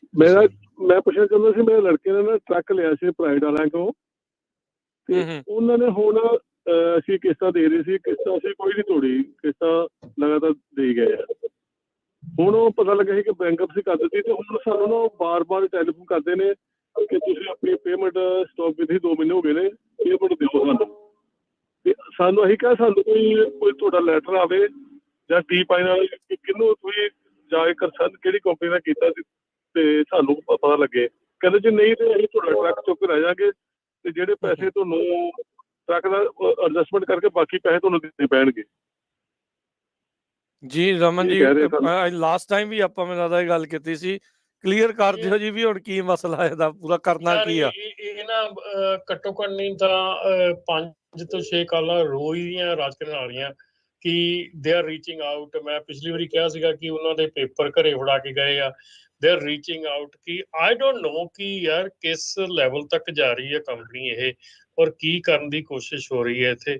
ਪਰ ਡੈਫੀਨੇਟਲੀ ਇਹ ਜਿਹੜੀ ਚੀਜ਼ ਹੈਗੀ ਆ, ਇਹ ਦੇਖਣ 'ਚ ਆ ਰਹੀ ਆ ਕਿ ਬਹੁਤ ਇੱਕ ਕੰਪਨੀ ਦੀ ਕਾਲ ਆਈ ਕਿ ਕੰਪਨੀ ਦੇ ਪਰਸਨ ਆਏ ਸੀਗੇ, ਉਹਨਾਂ ਨੇ ਦੱਸਿਆ ਕਿ ਉਹ ਪੇਮੈਂਟਸ ਜਿਹੜੀਆਂ ਆ ਉਹ ਜਾ ਰਹੀਆਂ ਸੀਗੀਆਂ, ਉਹਨਾਂ ਨੇ ਅਕਾਊਂਟ ਚੇਂਜ ਕੀਤਾ ਤੇ ਉਹਨਾਂ ਨੇ ਕੰਪਨੀ ਨੂੰ ਕਾਲ ਕੀਤੀ ਵੀ ਅਸੀਂ ਅਕਾਊਂਟ ਚੇਂਜ ਕੀਤਾ ਆ, ਹੈ ਨਾ, ਵੀ ਤੁਹਾਡੀਆਂ ਪੇਮੈਂਟਸ ਦੂਜੇ ਅਕਾਊਂਟ ਚੋਂ ਜਾਣੀਆਂ ਹੈਗੀਆਂ। ਹਾਂਜੀ, ਲਾਸਟ ਟਾਈਮ ਕਹਿੰਦੇ 1 ਘੰਟੇ ਦੇ ਵਿੱਚ ਹੀ ਟੈਕਸਸ ਤੋਂ ਕਾਲ ਆਉਣੀ ਸ਼ੁਰੂ ਹੋ ਗਿਆ, ਤੁਹਾਡੀ ਪੇਮੈਂਟ ਡਿਲੇਟ ਆ, ਤੁਹਾਡੀ ਪੇਮੈਂਟ ਲੇਟ ਆ, ਤੁਹਾਡੀ ਪੇਮੈਂਟ। ਉਹ ਕਹਿੰਦੇ ਯਾਰ ਅਸੀਂ 2 ਮਹੀਨੇ ਹੋ ਗਏ ਤੁਹਾਨੂੰ ਦੱਸਿਆ ਨਹੀਂ ਤੇ ਚੁੱਪਚਾਪ ਬੈਠੇ ਸੀਗੇ ਤੇ ਕੋਈ ਗੱਲ ਹੀ ਨਹੀਂ ਸੀਗੀ, ਹੁਣ ਤੁਹਾਨੂੰ ਦੱਸਤਾ ਤੇ ਹੁਣ ਤੁਸੀਂ ਰੌਲਾ ਪਾਉਣ ਲੱਗੇ ਪੇਮੈਂਟ ਲੇਟ ਆ। ਸੋ ਮੇਰੇ ਕਹਿਣ ਦਾ ਭਾਵ ਆ ਕਿ ਟੈਕਸਸ ਕਹਿ ਲਓ, ਟੋਰਾਂਟੋ ਤੋਂ ਨੰਬਰ ਕਹਿ ਲਓ, ਜਾਂ ਕਿਤੋਂ ਇੰਨੀ ਜ਼ਿਆਦੀਆਂ ਕਾਲਸ ਲੋਕਾਂ ਨੂੰ ਆ ਰਹੀਆਂ ਹੈਗੀਆਂ ਇਸ ਚੀਜ਼ ਦੇ ਉੱਤੇ, ਤੇ ਮੈਨੂੰ ਨਹੀਂ ਸਮਝ ਆ ਰਿਹਾ ਵੀ ਕਿਸ ਕਿਸਮ ਦੀ ਚੀਜ਼ ਇਹ ਚੱਲ ਰਹੀ ਹੈਗੀ ਆ।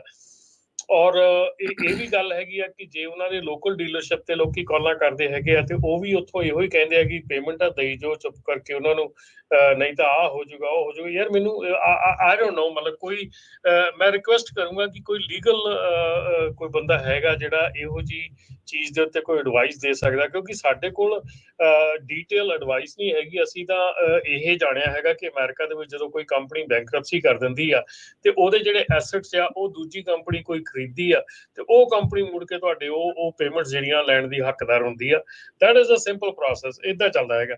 ਮੈਨੂੰ ਤਾਂ ਇਹ ਸਮਝ ਨਹੀਂ ਆ ਰਿਹਾ ਕਿ ਬੈਂਕਰਪਟ ਹੋਈ ਕੰਪਨੀ ਜਿਹੜੀ ਆ ਲੋਕਾਂ ਨੂੰ ਦਿਨ ਪ੍ਰਤੀ ਦਿਨ ਕਾਲਾਂ ਕਰਕੇ ਧਮਕੀਆਂ ਦੇ ਰਹੀ ਆ ਕਿ ਭਾਈ ਪੇਮੈਂਟ ਕਰੋ ਨਹੀਂ ਤਾਂ ਅਸੀਂ ਟਰੱਕ ਚੱਕ ਕੇ ਲੈ ਜਾਵਾਂਗੇ। ਮਤਲਬ ਮੈਨੂੰ ਮੇਰੀ ਸਮਝ ਤੋਂ ਬਾਹਰ ਹੈ ਕਿ ਮਤਲਬ ਕੀ ਅਚੀਵ ਕਰਨ ਦੀ ਕੋਸ਼ਿਸ਼ ਕਰ ਰਹੇ। ਜੀ ਬਿਲਕੁਲ। ਸੋ ਤੁਸੀਂ ਸਤਵਿੰਦਰ ਜੀ ਵੇਟ ਹੀ ਕਰਨੀ ਪੈਣੀ ਵੀ ਅਸਲ 'ਚ ਤੁਹਾਡਾ ਲੋਨ ਬਾਅਦ 'ਚ ਕੌਣ ਖਰੀਦਦਾ ਹੈ ਤੇ ਕਿਹਨੂੰ ਤੁਸੀਂ ਅੱਗੇ ਪੇਮੈਂਟ ਦੇਣੀ ਹੈ। ਅਸੀਂ ਉਹਨਾਂ ਨੂੰ ਇਹ ਕਿਹਾ ਸੀ ਕਿ ਤੁਸੀਂ, ਇਹ ਕਹਿੰਦੇ ਐਫਰਟ ਸਾਡੀ ਹੋ ਗਈ ਕਿਸੇ ਕੰਪਨੀ ਨਾਲ। ਅਸੀਂ ਕਿਹਾ ਜੇ ਐਫਰਟ ਤੁਹਾਡੀ ਹੋ ਗਈ ਕਿਸੇ ਕੰਪਨੀ ਨਾਲ, ਸਾਨੂੰ ਉਹ ਲੈਟਰ ਭੇਜਣ, ਲੈਟਰ ਘਰ ਭੇਜਣਾ, ਨਾ ਐਡਰੈਸ ਲੈਟਰ ਭੇਜਣ ਤੇ ਅਸੀਂ ਉਹਨਾਂ ਨਾਲ ਐਡਜਸਟਮੈਂਟ ਕਰੀਏ। ਕਹਿੰਦੇ ਨਹੀਂ ਜੀ ਤੁਸੀਂ ਪੇਮੈਂਟ ਕਰਨ ਲਈ ਟਰੱਕ ਚੁੱਕ ਕੇ ਐਫਰਟ ਤੇ ਅਸੀਂ ਆਪੇ ਜਿਹੜਾ ਟਰੱਕ ਉਧਰ ਕਰਾਂਗੇ, ਬਾਕੀ ਆਪਸ ਤੁਹਾਨੂੰ ਦੇਣੇ ਪੈਣਗੇ। ਇਹ ਤਾਂ ਉਹ ਗੱਲ ਆ ਰਮਨ ਜੀ, ਜੋਜ ਵੀ ਭਾਈ ਦੇ ਚੋਰ ਦੀ ਲੰਗੋਟੀ ਸਹੀ, ਉਹ ਆਪ ਫਸੇ ਵੀ ਆ ਤੇ ਹੁਣ ਉਹ ਕਹਿੰਦੇ ਆ ਵੀ ਜੋ ਜਿਹੜਾ ਡਿੱਕੇ ਆਉਂਦਾ ਉਹਨੂੰ ਅੜਾ ਲਈਏ। ਉਹਨਾਂ ਨੇ ਜਦੋਂ ਚੱਲਦੇ ਸੀਗੇ ਉਦੋਂ ਵੀ ਲੋਕਾਂ ਨੂੰ, ਆਪਾਂ ਨੂੰ ਸਾਹਮਣੇ ਹੀ ਆ ਵੀ ਡਬਲ ਟ੍ਰਿਪਲ ਵਿਨਿੰਗ ਜਿਹੜੀ ਆ ਉਹ ਹੋਈ। ਉਹ ਲੋਕਾਂ ਨੂੰ ਅਜੇ ਵੀ ਹਨੇਰੇ 'ਚ ਰੱਖ ਕੇ ਕਰਨਾ ਚਾਹੁੰਦੇ। ਭਾਈ ਜਿਨ੍ਹਾਂ ਦੇ ਵੀ ਹੈਗੇ ਆ, ਸੁਚੇਤ ਰਹਿ ਕੇ ਜਿਹੜਾ ਥੋੜਾ ਜਿਹਾ ਉਹ ਚੱਲੋ, ਮੇਕ ਸ਼ੋਰ ਕਰੋ ਵੀ ਤੁਸੀਂ ਸਹੀ ਜਿਹੜਾ ਕਰ ਰਹੇ ਐਵੇਂ ਘਾਟਾ ਨਾ ਖਾ ਲਿਓ। ਬਿਲਕੁਲ ਜੀ। ਰਾਜਕਰਨ ਮੈਂ ਠੀਕ ਹੈ ਇੱਕ ਜੀ। ਇਹ ਵੀ ਰਿਕੁਐਸਟ ਕਰੂੰਗਾ ਆਪਣੇ ਲਿਸਨਰਸ ਨੂੰ ਬਈ ਸਾਨੂੰ ਕੋਈ ਐਸਾ ਵੀ ਜਿਹੜਾ ਲਿਸਨਰ ਆ ਜਿਨ੍ਹਾਂ ਦਾ ਟਰੱਕ ਰੀਸੈਂਟਲੀ ਪਿਛਲੇ 1 2 3 ਮਹੀਨਿਆਂ ਦੇ ਵਿੱਚ ਚੱਕਿਆ ਗਿਆ ਹੋਵੇ ਉਹਨਾਂ ਦੇ ਵੱਲੋਂ, ਜੇ ਕੋਈ ਐਸਾ ਹੈਗਾ ਤਾਂ ਸਾਨੂੰ ਪਲੀਜ਼ ਕਾਲ ਕਰਕੇ ਜ਼ਰੂਰ ਵੀ ਦੱਸਿਓ ਪਤਾ ਵੀ ਲੱਗ ਸਾਡਾ ਜੂਗਾ ਵੀ ਅਸਲ 'ਚ ਧਮਕੀ ਹੈ ਜਾਂ ਵਾਕਿਆ ਵੀ ਹੋ ਰਿਹਾ। ਹਾਂ, ਜੇ ਅਸਲ 'ਚ ਤੁਹਾਡਾ ਕੋਈ ਟਰੱਕ ਚੱਕਿਆ ਕਿਸੇ ਨੇ ਤਾਂ ਸਾਨੂੰ ਦੱਸੋ ਜ਼ਰੂਰ, ਕਾਲ ਕਰਕੇ ਦੱਸਿਓ ਪਲੀਜ਼। ਜੀ ਜੀ, ਥੈਂਕ ਯੂ ਸਤਵਿੰਦਰ ਜੀ ਕਾਲ ਦੇ ਲਈ, ਮਿਹਰਬਾਨੀ ਜੀ। ਇਹ ਇਸ਼ੂ ਬੜਾ ਇੰਪੋਰਟੈਂਟ ਆ, ਗੰਭੀਰ ਆ, ਲੋਕਾਂ ਨੂੰ ਥੋੜੀ ਇਸ ਦੇ ਪ੍ਰਤੀ ਜਾਗਰੂਕਤਾ ਆਵੇ ਤਾਂ ਬਚ ਜਾਣਗੇ, ਨਹੀਂ ਤਾਂ ਦੋਹਰੀਆਂ ਤੇਰੀਆਂ ਪੇਮੈਂਟਾਂ, ਇੱਕ ਤਾਂ ਪਹਿਲੋਂ ਮਹਿੰਗੇ ਲੈ ਹੋਗੇ, ਇੰਟਰਸਟ ਰੇਟ ਹਾਈ ਆ, ਉਹ ਸਾਰਾ ਕੁਛ ਆ, ਡਬਲ ਟ੍ਰਿਪਲ ਵਿਨਿੰਗ ਆ, ਉਹਦਾ ਪਤਾ ਨਹੀਂ ਬਾਅਦ 'ਚ ਕੀ ਬਣਨਾ ਹੈ ਕੀ ਨਹੀਂ ਬਣਨਾ ਆ, ਤੇ ਉਤੋਂ ਕਿਸ਼ਤਾਂ ਵੀ ਜਿਹੜੀਆਂ ਦੋਹਰੀਆਂ ਤੇਰੀਆਂ ਜਿਹੜੀਆਂ ਉਹਨਾਂ ਭਰਨੀਆਂ ਪੈ ਜਾਣ। ਇਸ ਲਈ ਥੋੜਾ ਜਿਹਾ ਸੁਚੇਤ ਰਹਿ ਕੇ ਜਿਹੜਾ ਉਹ ਚੱਲੋ, ਹਿਸਾਬ ਨਾਲ ਜਿਹੜਾ ਉਹ ਚੱਲੋ, ਦੇਖ ਲਿਓ ਵੀ ਕਿੱਧਰਲੇ ਪਾਸੇ ਨੂੰ ਜਿਹੜੀ ਉਹ ਗੱਲ ਜਾ ਰਹੀ ਹੈ, ਵੀ ਤੁਸੀਂ ਸਹੀ ਪਾਸੇ ਨੂੰ ਜਿਹੜਾ ਉਹ ਡਾਲਰ ਘੱਲਿਓ। ਰਮਨ ਜੀ, ਰੀਸੈਂਟਲੀ ਆਪਣੇ ਇੱਕ ਟਰੱਕ ਸ਼ੋਅ ਹੋਇਆ ਸੀ, ਤੁਸੀਂ ਵੀ ਉੱਥੇ ਗਏ ਹੋਣੇ ਆ, ਕੀ ਲੇਟੈਸਟ ਨਵੀਂ ਟੈਕਨੋਲੋਜੀ ਦੀਆਂ ਗੱਲਾਂ ਜਿਹੜੀਆਂ ਚਰਚਾਵਾਂ ਜਿਹੜੀਆਂ ਉੱਥੇ ਦੇਖਣ ਨੂੰ ਮਿਲੀਆਂ ਜੀ? ਰਾਜਕਰਨ, ਇਹ ਸ਼ੋਅ ਜਿਹੜਾ ਹੈਗਾ ਉਹਦੇ ਵਿੱਚ ਇੰਨੀ ਜ਼ਿਆਦਾ ਟੈਕਨੋਲੋਜੀ ਵਾਲੀ ਨਹੀਂ ਗੱਲ ਕੋਈ ਦੇਖੀ ਠੀਕ ਹੈ। ਕਿ ਜਿਹੜੀ ਐਡਵਾਂਸ ਟੈਕਨੋਲੋਜੀ ਵਾਲੀ ਸੀਗੀ। ਹਾਂ, ਨਿਕੋਲਾ ਟਰੱਕ ਉੱਥੇ ਸੀਗਾ, ਨਿਕੋਲਾ ਟਰੱਕ ਅਸੀਂ ਦੇਖਿਆ ਜ਼ਰੂਰ, ਔਰ ਜਿੱਦਾਂ ਕਿ ਮੈਂ ਕਿਹਾ ਕਿ ਨਿਕੋਲਾ ਟਰੱਕ ਵੀ ਅਵੇਲੇਬਲ ਹੈਗਾ ਆ ਇਸ ਵੇਲੇ, ਤੇ ਉਹ ਸੀਗਾ। ਬਾਕੀ ਨਾਰਮਲ ਸੀਗਾ ਟਰੱਕ ਸ਼ੋਅ, ਪਰ ਬਹੁਤ ਵਧੀਆ ਚੀਜ਼ ਲੱਗੀ ਕਿ ਉੱਥੇ ਸਾਡੇ ਜਿਹੜੇ ਪੰਜਾਬੀ ਭਰਾ ਸੀਗੇ ਉਹ ਆਪਣੇ ਜਿਹੜੇ ਸ਼ੋਅ ਐਂਡ ਸ਼ਾਈਨ ਵਾਲੇ ਟਰੱਕ ਲੈ ਕੇ ਆਏ ਸੀਗੇ ਉੱਥੇ, ਤੇ ਉਹਨਾਂ ਦੇ ਮੁਤਾਬਕ ਉਹ ਹਰ ਸਾਲ ਉੱਥੋਂ ਜਿੱਤ ਕੇ ਜਾਂਦੇ ਆ, ਉਹਨਾਂ ਦੇ ਟਰੱਕ ਜਿਹੜੇ ਉਹ ਜਿੱਤ ਕੇ ਜਾਂਦੇ ਆ। ਸੋ ਉਹ ਬਹੁਤ ਵਧੀਆ ਲੱਗਾ, ਉਹਨਾਂ ਨਾਲ ਗੱਲਬਾਤ ਕਰਕੇ ਬਹੁਤ ਵਧੀਆ ਲੱਗਾ, ਮਿਲ ਕੇ ਬਹੁਤ ਵਧੀਆ ਲੱਗਾ। ਬਾਕੀ ਜਿਹੜੀਆਂ ਕੰਪਨੀਜ਼ ਸੀਗੀਆਂ ਅੰਦਰ, ਉਹ ਨਾਰਮਲ ਜਿਹੜੇ ਟਰੱਕ ਸ਼ੋਅ ਹੁੰਦੇ ਸੀ ਉਹਨਾਂ ਵਰਗੀਆਂ ਸੀਗੀਆਂ, ਪਰ ਐਤਕੀ ਕੋਈ ਟੈਕਨੋਲੋਜੀ ਵਾਲਾ ਜ਼ਿਆਦਾ ਕੰਮ ਨਹੀਂ ਸੀਗਾ। ਜ਼ਿਆਦਾ ਕਹ ਲਓ ਪਾਰਟਸ ਵਾਲੇ ਬਹੁਤ ਸੀਗੇ, ਇੰਸ਼ੋਰੈਂਸ ਵਾਲੇ ਸੀਗੇ, ਹੋਰ ਜਿਹੜੇ ਆਪਣੇ ਡਿਫਰੈਂਟ ਜਿਹੜੇ ਸਪਲਾਈ ਕਰਦੇ ਆ, FMCSA ਸਰਵਿਸਿਜ਼ DOT ਵਾਲੀਆਂ। ਸੀਗੀ, ਕਾਰਗੋ ਵਾਲੇ ਉੱਥੇ ਸੀਗੇ, CHP ਸੀ। ਸੋ ਉਹ ਸਾਰੇ ਓਵਰਆਲ ਦੇਖ ਕੇ ਕੀ ਲੱਗਾ, ਕੋਈ ਸੰਕੇਤ ਵੀ ਮਿਲਦੇ ਆ ਟਰੱਕਿੰਗ ਇੰਡਸਟਰੀ ਦੇ ਉੱਤੋਂ, ਜਾਂ ਓਵਰਆਲ ਫਿਊਚਰ ਕੀ ਪ੍ਰੋਡਕਟ ਆ, ਜਾਂ ਆਪਸ 'ਚ ਜਦੋਂ ਉੱਥੇ ਤੁਸੀਂ ਸਾਰੇ ਟਰੱਕਿੰਗ ਵਾਲੇ ਇਕੱਠੇ ਸੀਗੇ, ਕੀ ਸੋਚਦੇ ਆ ਵਾਟਸ ਅਹੈਡ ਵੀ ਟਰੱਕਿੰਗ ਇੰਡਸਟਰੀ ਜਿਹੜੀ ਕਿ ਕਾਫੀ ਰੌਕ ਬਾਟਮ ਹਿੱਟ ਕੀਤੀ ਆ, ਉਹਦੇ ਰਿਵਾਈਵ ਹੋਣ ਦੇ ਚਾਂਸਸ ਦੇ ਬਾਰੇ ਕੀ ਆਪਸ 'ਚ ਗੱਲਾਂ ਜਿਹੜੀਆਂ ਹੋਈਆਂ? ਆਪਸ 'ਚ ਗੱਲਾਂ ਦਾ ਰਾਜਕਰਨ ਇਹੋ ਹੀ ਆ ਕਿ ਹੈਰਾਨੀ ਸਾਰੇ ਹੀ ਪ੍ਰੈਜ਼ੈਂਟ ਕਰ ਰਹੇ ਸੀਗੇ ਕਿ ਹੈਰਾਨੀ ਆ ਕਿ ਇਹ ਇੰਡਸਟਰੀ ਜਿਹੜੀ ਆ ਇੰਨੀ ਦੇਰ ਤੱਕ ਰੌਕ ਬਾਟਮ ਤੇ ਚੱਲ ਰਹੀ ਹੈਗੀ ਆ, ਇੰਨੀ ਮਤਲਬ ਕਿ ਵੈਰੀ ਅਨਐਕਸਪੈਕਟਡ ਜਿਹੜੇ ਇਸ ਵੇਲੇ ਚੀਜ਼ਾਂ ਚੱਲ ਰਹੀਆਂ ਹੈਗੀਆਂ, ਉਹ ਵੈਰੀ ਅਨਐਕਸਪੈਕਟਡ ਹੈਗੀਆਂ।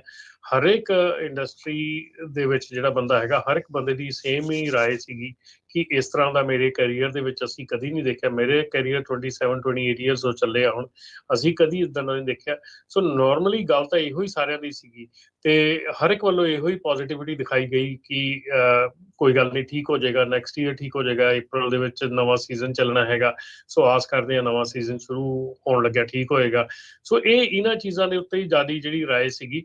ਬਾਕੀ ਚਿੰਤਾ ਹਰ ਇੱਕ ਬੰਦੇ ਦੇ ਮੱਥੇ ਤੇ ਦਿਖੀ ਕਿ ਚਿੰਤਾ ਜ਼ਰੂਰ ਸੀਗੀ ਕਿ ਇਹ ਇੱਕ ਐਸੀ ਇੰਡਸਟਰੀ ਹੈਗੀ ਹੈ ਜਿਹੜੀ ਕਿ ਬਹੁਤ ਸਟਰਗਲ ਦੇ ਵਿੱਚੋਂ ਲੰਘ ਰਹੀ ਆ, ਔਰ ਸਟਰਗਲ ਦੇ ਵਿੱਚੋਂ ਲੰਘਣ 'ਚ ਇਤਰਾਜ਼ ਕੋਈ ਨਹੀਂਗਾ, ਪਰ ਇੰਨੀ ਦੇਰ 'ਚ ਸਟਰਗਲ 'ਚ ਰਹਿਣਾ ਜਿਹੜਾ ਉਹ ਬਹੁਤ ਔਖਾ ਹੈ ਜੀ, ਬਿਲਕੁਲ ਜੀ।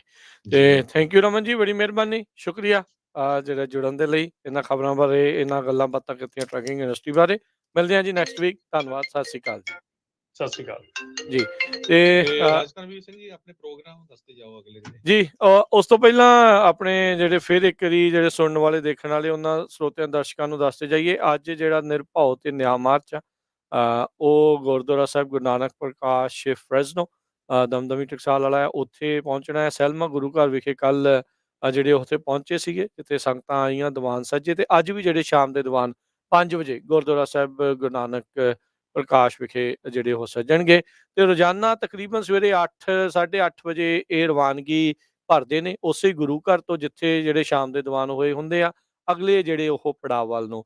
ਸੋ ਅਗਲੇ 3 ਦਿਨ ਇਹ ਫਰੈਜ਼ਨੋ ਇਲਾਕੇ ਦੇ ਵਿੱਚ ਜਿਹੜਾ ਨਿਰਭਉ ਤੇ ਨਿਆਂ ਮਾਰਚ ਹੋਣਾ ਆ, ਫੀਅਰਲੈਸ ਫॉर ਜਸਟਿਸ ਮਾਰਚ, ਜਿਹੜਾ ਸਿੱਖ ਜੈਨੋਸਾਈਡ ਹੋਇਆ ਆ, ਉਹਨਾਂ ਸ਼ਹੀਦਾਂ ਦੀ ਯਾਦ ਦੇ ਵਿੱਚ, ਉਸ ਕਤਲੇਆਮ ਦੇ ਵਿੱਚ ਸ਼ਹੀਦ ਹੋਏ ਲੋਕਾਂ ਦੀ ਯਾਦ ਦੇ ਵਿੱਚ, ਜੋ ਹਮਲਾ ਹੋਇਆ ਦਰਬਾਰ ਸਾਹਿਬ ਦੇ ਉੱਤੇ, ਉਹਨਾਂ ਜੁਝਾਰੂਆਂ ਦੇ ਨਾਲ ਅੰਗ ਸੰਗ ਹੋ ਕੇ ਜਿਹੜਾ ਉਹ ਚੱਲਣ ਦੀ ਜਿਹੜੀ ਇਹ ਗੱਲ ਆ। ਤੇ ਇਸ ਮੌਕੇ ਜੋ ਕਰੰਟ ਤੌਰ ਦੇ ਉੱਤੇ ਜੋ ਸਿਚੁਏਸ਼ਨ ਟਰਾਂਸਨੈਸ਼ਨਲ ਰਿਪਰੈਸ਼ਨ ਦੀ ਬਣੀ ਆ, ਉਸ ਨੂੰ ਲੈ ਕੇ ਇਹ ਜਿਹੜਾ ਮਾਰਚ ਆ ਉਹ ਚੱਲ ਰਿਹਾ ਆ। ਸੋ ਤੁਹਾਡੇ ਸਾਰੇ ਸੰਗਤਾਂ ਦੀ, ਪੂਰੀ ਕੌਮ ਨੂੰ ਜਿਹੜੇ ਇਸ ਦੇ ਵਿੱਚ ਇਕੱਠੇ ਹੋ ਕੇ ਅੱਗੇ ਵਧਣ ਦੀ ਜਿਹੜੀ ਉਹ ਜ਼ਰੂਰਤ ਆ। 1 ਨਵੰਬਰ ਤੱਕ ਇਹ ਮਾਰਚ ਸੈਕਰਾਮੈਂਟੋ 'ਚ ਕੈਪੀਟਲ ਤੱਕ ਜਿਹੜਾ ਉਹ ਪਹੁੰਚਣਾ ਆ। ਸੋ ਉਸ ਤੋਂ ਪਹਿਲਾਂ ਇਸੇ ਤਰੀਕੇ ਦੇ ਨਾਲ ਹੀ ਉਹਦੇ ਜਿਹੜੇ ਪੜਾਅ ਆ ਆਉਂਦੇ ਰਹਿਣਗੇ। ਅੱਜ ਜਿਹੜੇ ਗੁਰਦੁਆਰਾ ਗੁਰੂ ਨਾਨਕ ਪ੍ਰਕਾਸ਼ ਫਰੈਜ਼ਨੋ ਵਿਖੇ ਸ਼ਾਮ ਨੂੰ 5 ਵਜੇ ਦੀਵਾਨ ਸੱਜਣੇ ਆ। ਉਸ ਤੋਂ ਪਹਿਲਾਂ ਵੀ ਜੇ ਤੁਸੀਂ ਨਾਲ ਚੱਲਣਾ ਚਾਹੁੰਦੇ ਆ ਤਾਂ ਆਲਰੇਡੀ ਗੁਰਦੁਆਰਾ ਸਾਹਿਬ ਸੈਲਮਾ ਤੋਂ ਜਿਹੜੇ ਉਹ ਚੱਲ ਪਏ ਨੇ। ਜੇ ਹੋਰ ਜਾਣਕਾਰੀ ਲੈਣੀ ਆ ਤਾਂ jakara.org/1984 ਮਾਰਚ, ਉਹਦੇ ਉੱਤੇ ਜਾ ਕੇ ਤੁਸੀਂ ਦੇਖ ਸਕਦੇ ਆ ਰੋਜ਼ਾਨਾ ਕਿੱਥੇ ਆ। ਫਿਰ ਕੱਲ੍ਹ ਨੂੰ ਜਿਹੜੇ ਸਿੱਖ ਇੰਸਟੀਚਿਊਟ ਗੁਰਦੁਆਰਾ ਸਾਹਿਬ, ਜਿਹਨੂੰ ਡਾਕਟਰਾਂ ਦਾ ਗੁਰਦੁਆਰਾ ਆਖਿਆ ਜਾਂਦਾ ਆ, ਫਰੈਜ਼ਨੋ ਇਲਾਕੇ 'ਚ, ਉੱਥੇ ਜਿਹੜਾ ਇਹ ਮਾਰਚ ਪਹੁੰਚਣਾ ਆ ਸ਼ਾਮ ਨੂੰ। ਤੇ ਉਸ ਤੋਂ ਬਾਅਦ 'ਚ ਅਗਲੇ ਦਿਨ ਜਿਹੜਾ ਮਡੇਰਾ ਵਿਖੇ ਸ਼ਨਿਚਰਵਾਰ ਨੂੰ ਜਿਹੜਾ ਉਹ ਸ਼ਾਮ ਨੂੰ ਉੱਥੇ ਪਹੁੰਚਣਾ ਹੈ। ਸੋ ਸਾਰਿਆਂ ਨੂੰ ਬੇਨਤੀ ਹੈ ਵੀ ਇਹਨਾਂ ਸਾਰੇ ਦਿਨਾਂ ਦੇ ਵਿੱਚ ਇਸ ਮਾਰਚ ਦੇ ਨਾਲ ਜੁੜ ਕੇ ਸਿੱਖ ਜੈਨੋਸਾਈਡ, ਜੋ ਸਿੱਖ ਕਤਲੇਆਮ, ਜੋ ਸਿੱਖਾਂ ਦੇ ਉੱਤੇ ਹਮਲੇ ਹੋਏ ਆ, ਉਹਦੇ ਯਾਦ ਦੇ ਵਿੱਚ ਤੇ ਨਾਲ ਦੇ ਨਾਲ ਟਰਾਂਸਨੈਸ਼ਨਲ ਰਿਪਰੈਸ਼ਨ ਦੇ ਉਲਟ ਇਕੱਠ ਦੇ ਰੂਪ ਦੇ ਵਿੱਚ ਅੱਗੇ ਜਿਹੜਾ ਉਹ ਵਧਿਆ, ਜਿਹੜਾ ਉਹ ਜਾਵੇ, ਜੋ ਕਿ ਇਸ ਟਾਈਮ ਸਭ ਤੋਂ ਵੱਡੀ ਜਿਹੜੀ ਅਹਿਮ ਗੱਲ ਆ।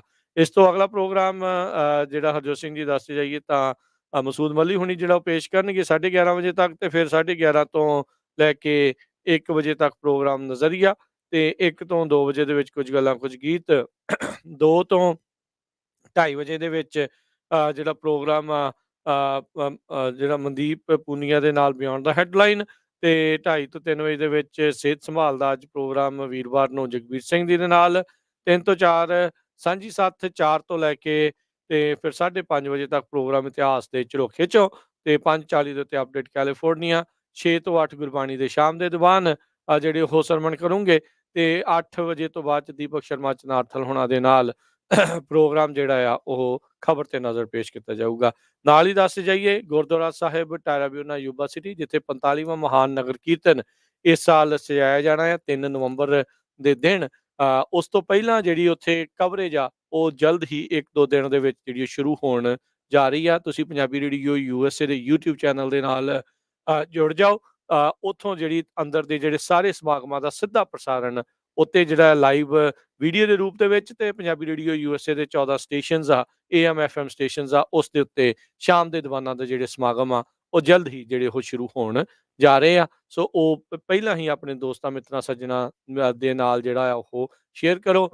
ਪੰਜਾਬ ਦੇ ਵਿੱਚ ਕਿਉਂਕਿ ਸਾਡਾ ਚੈਨਲ ਉੱਥੇ ਉਹਨਾਂ ਨੇ ਬੰਦ ਕੀਤਾ ਇਹ ਵਾਲਾ ਪੰਜਾਬੀ ਰੇਡੀਓ USA, ਜੇ ਉੱਥੇ ਉਹਨਾਂ ਦੇ ਨਾਲ ਸ਼ੇਅਰ ਕਰਨਾ ਤਾਂ ਪੰਜਾਬੀ TV USA ਜਿਹੜਾ ਆਪਣਾ ਨਵਾਂ ਚੈਨਲ ਆ, ਨਵਾਂ ਪੇਜ ਆ, ਉਸ ਦੇ ਨਾਲ ਵੀ ਤੁਸੀਂ ਜੁੜ ਕੇ ਉੱਥੇ ਵਾਲਿਆਂ ਦੇ ਨਾਲ ਉਸ ਦੀ ਸਾਂਝ ਜਿਹੜੀ ਉਹ ਪਾ ਸਕਦੇ ਆ। ਇਹ ਦੋਨਾਂ ਚੈਨਲਾਂ ਦੇ ਉੱਤੇ ਪੰਜਾਬੀ ਰੇਡੀਓ USA ਤੇ ਪੰਜਾਬੀ TV USA ਦੇ ਉੱਤੇ ਜਿਹੜਾ ਇਹਨਾਂ ਦਾ ਸਿੱਧਾ ਪ੍ਰਸਾਰਣ ਤੁਸੀਂ ਦੇਖ ਸੁਣ ਸਕੋਗੇ। ਹੁਣ ਲੈਣੇ ਜੀ ਇਜਾਜ਼ਤ, ਸਭ ਨੂੰ ਪਿਆਰ ਭਰੀ ਸਤਿ ਸ੍ਰੀ ਅਕਾਲ। ਸਤਿ ਸ਼੍ਰੀ ਅਕਾਲ।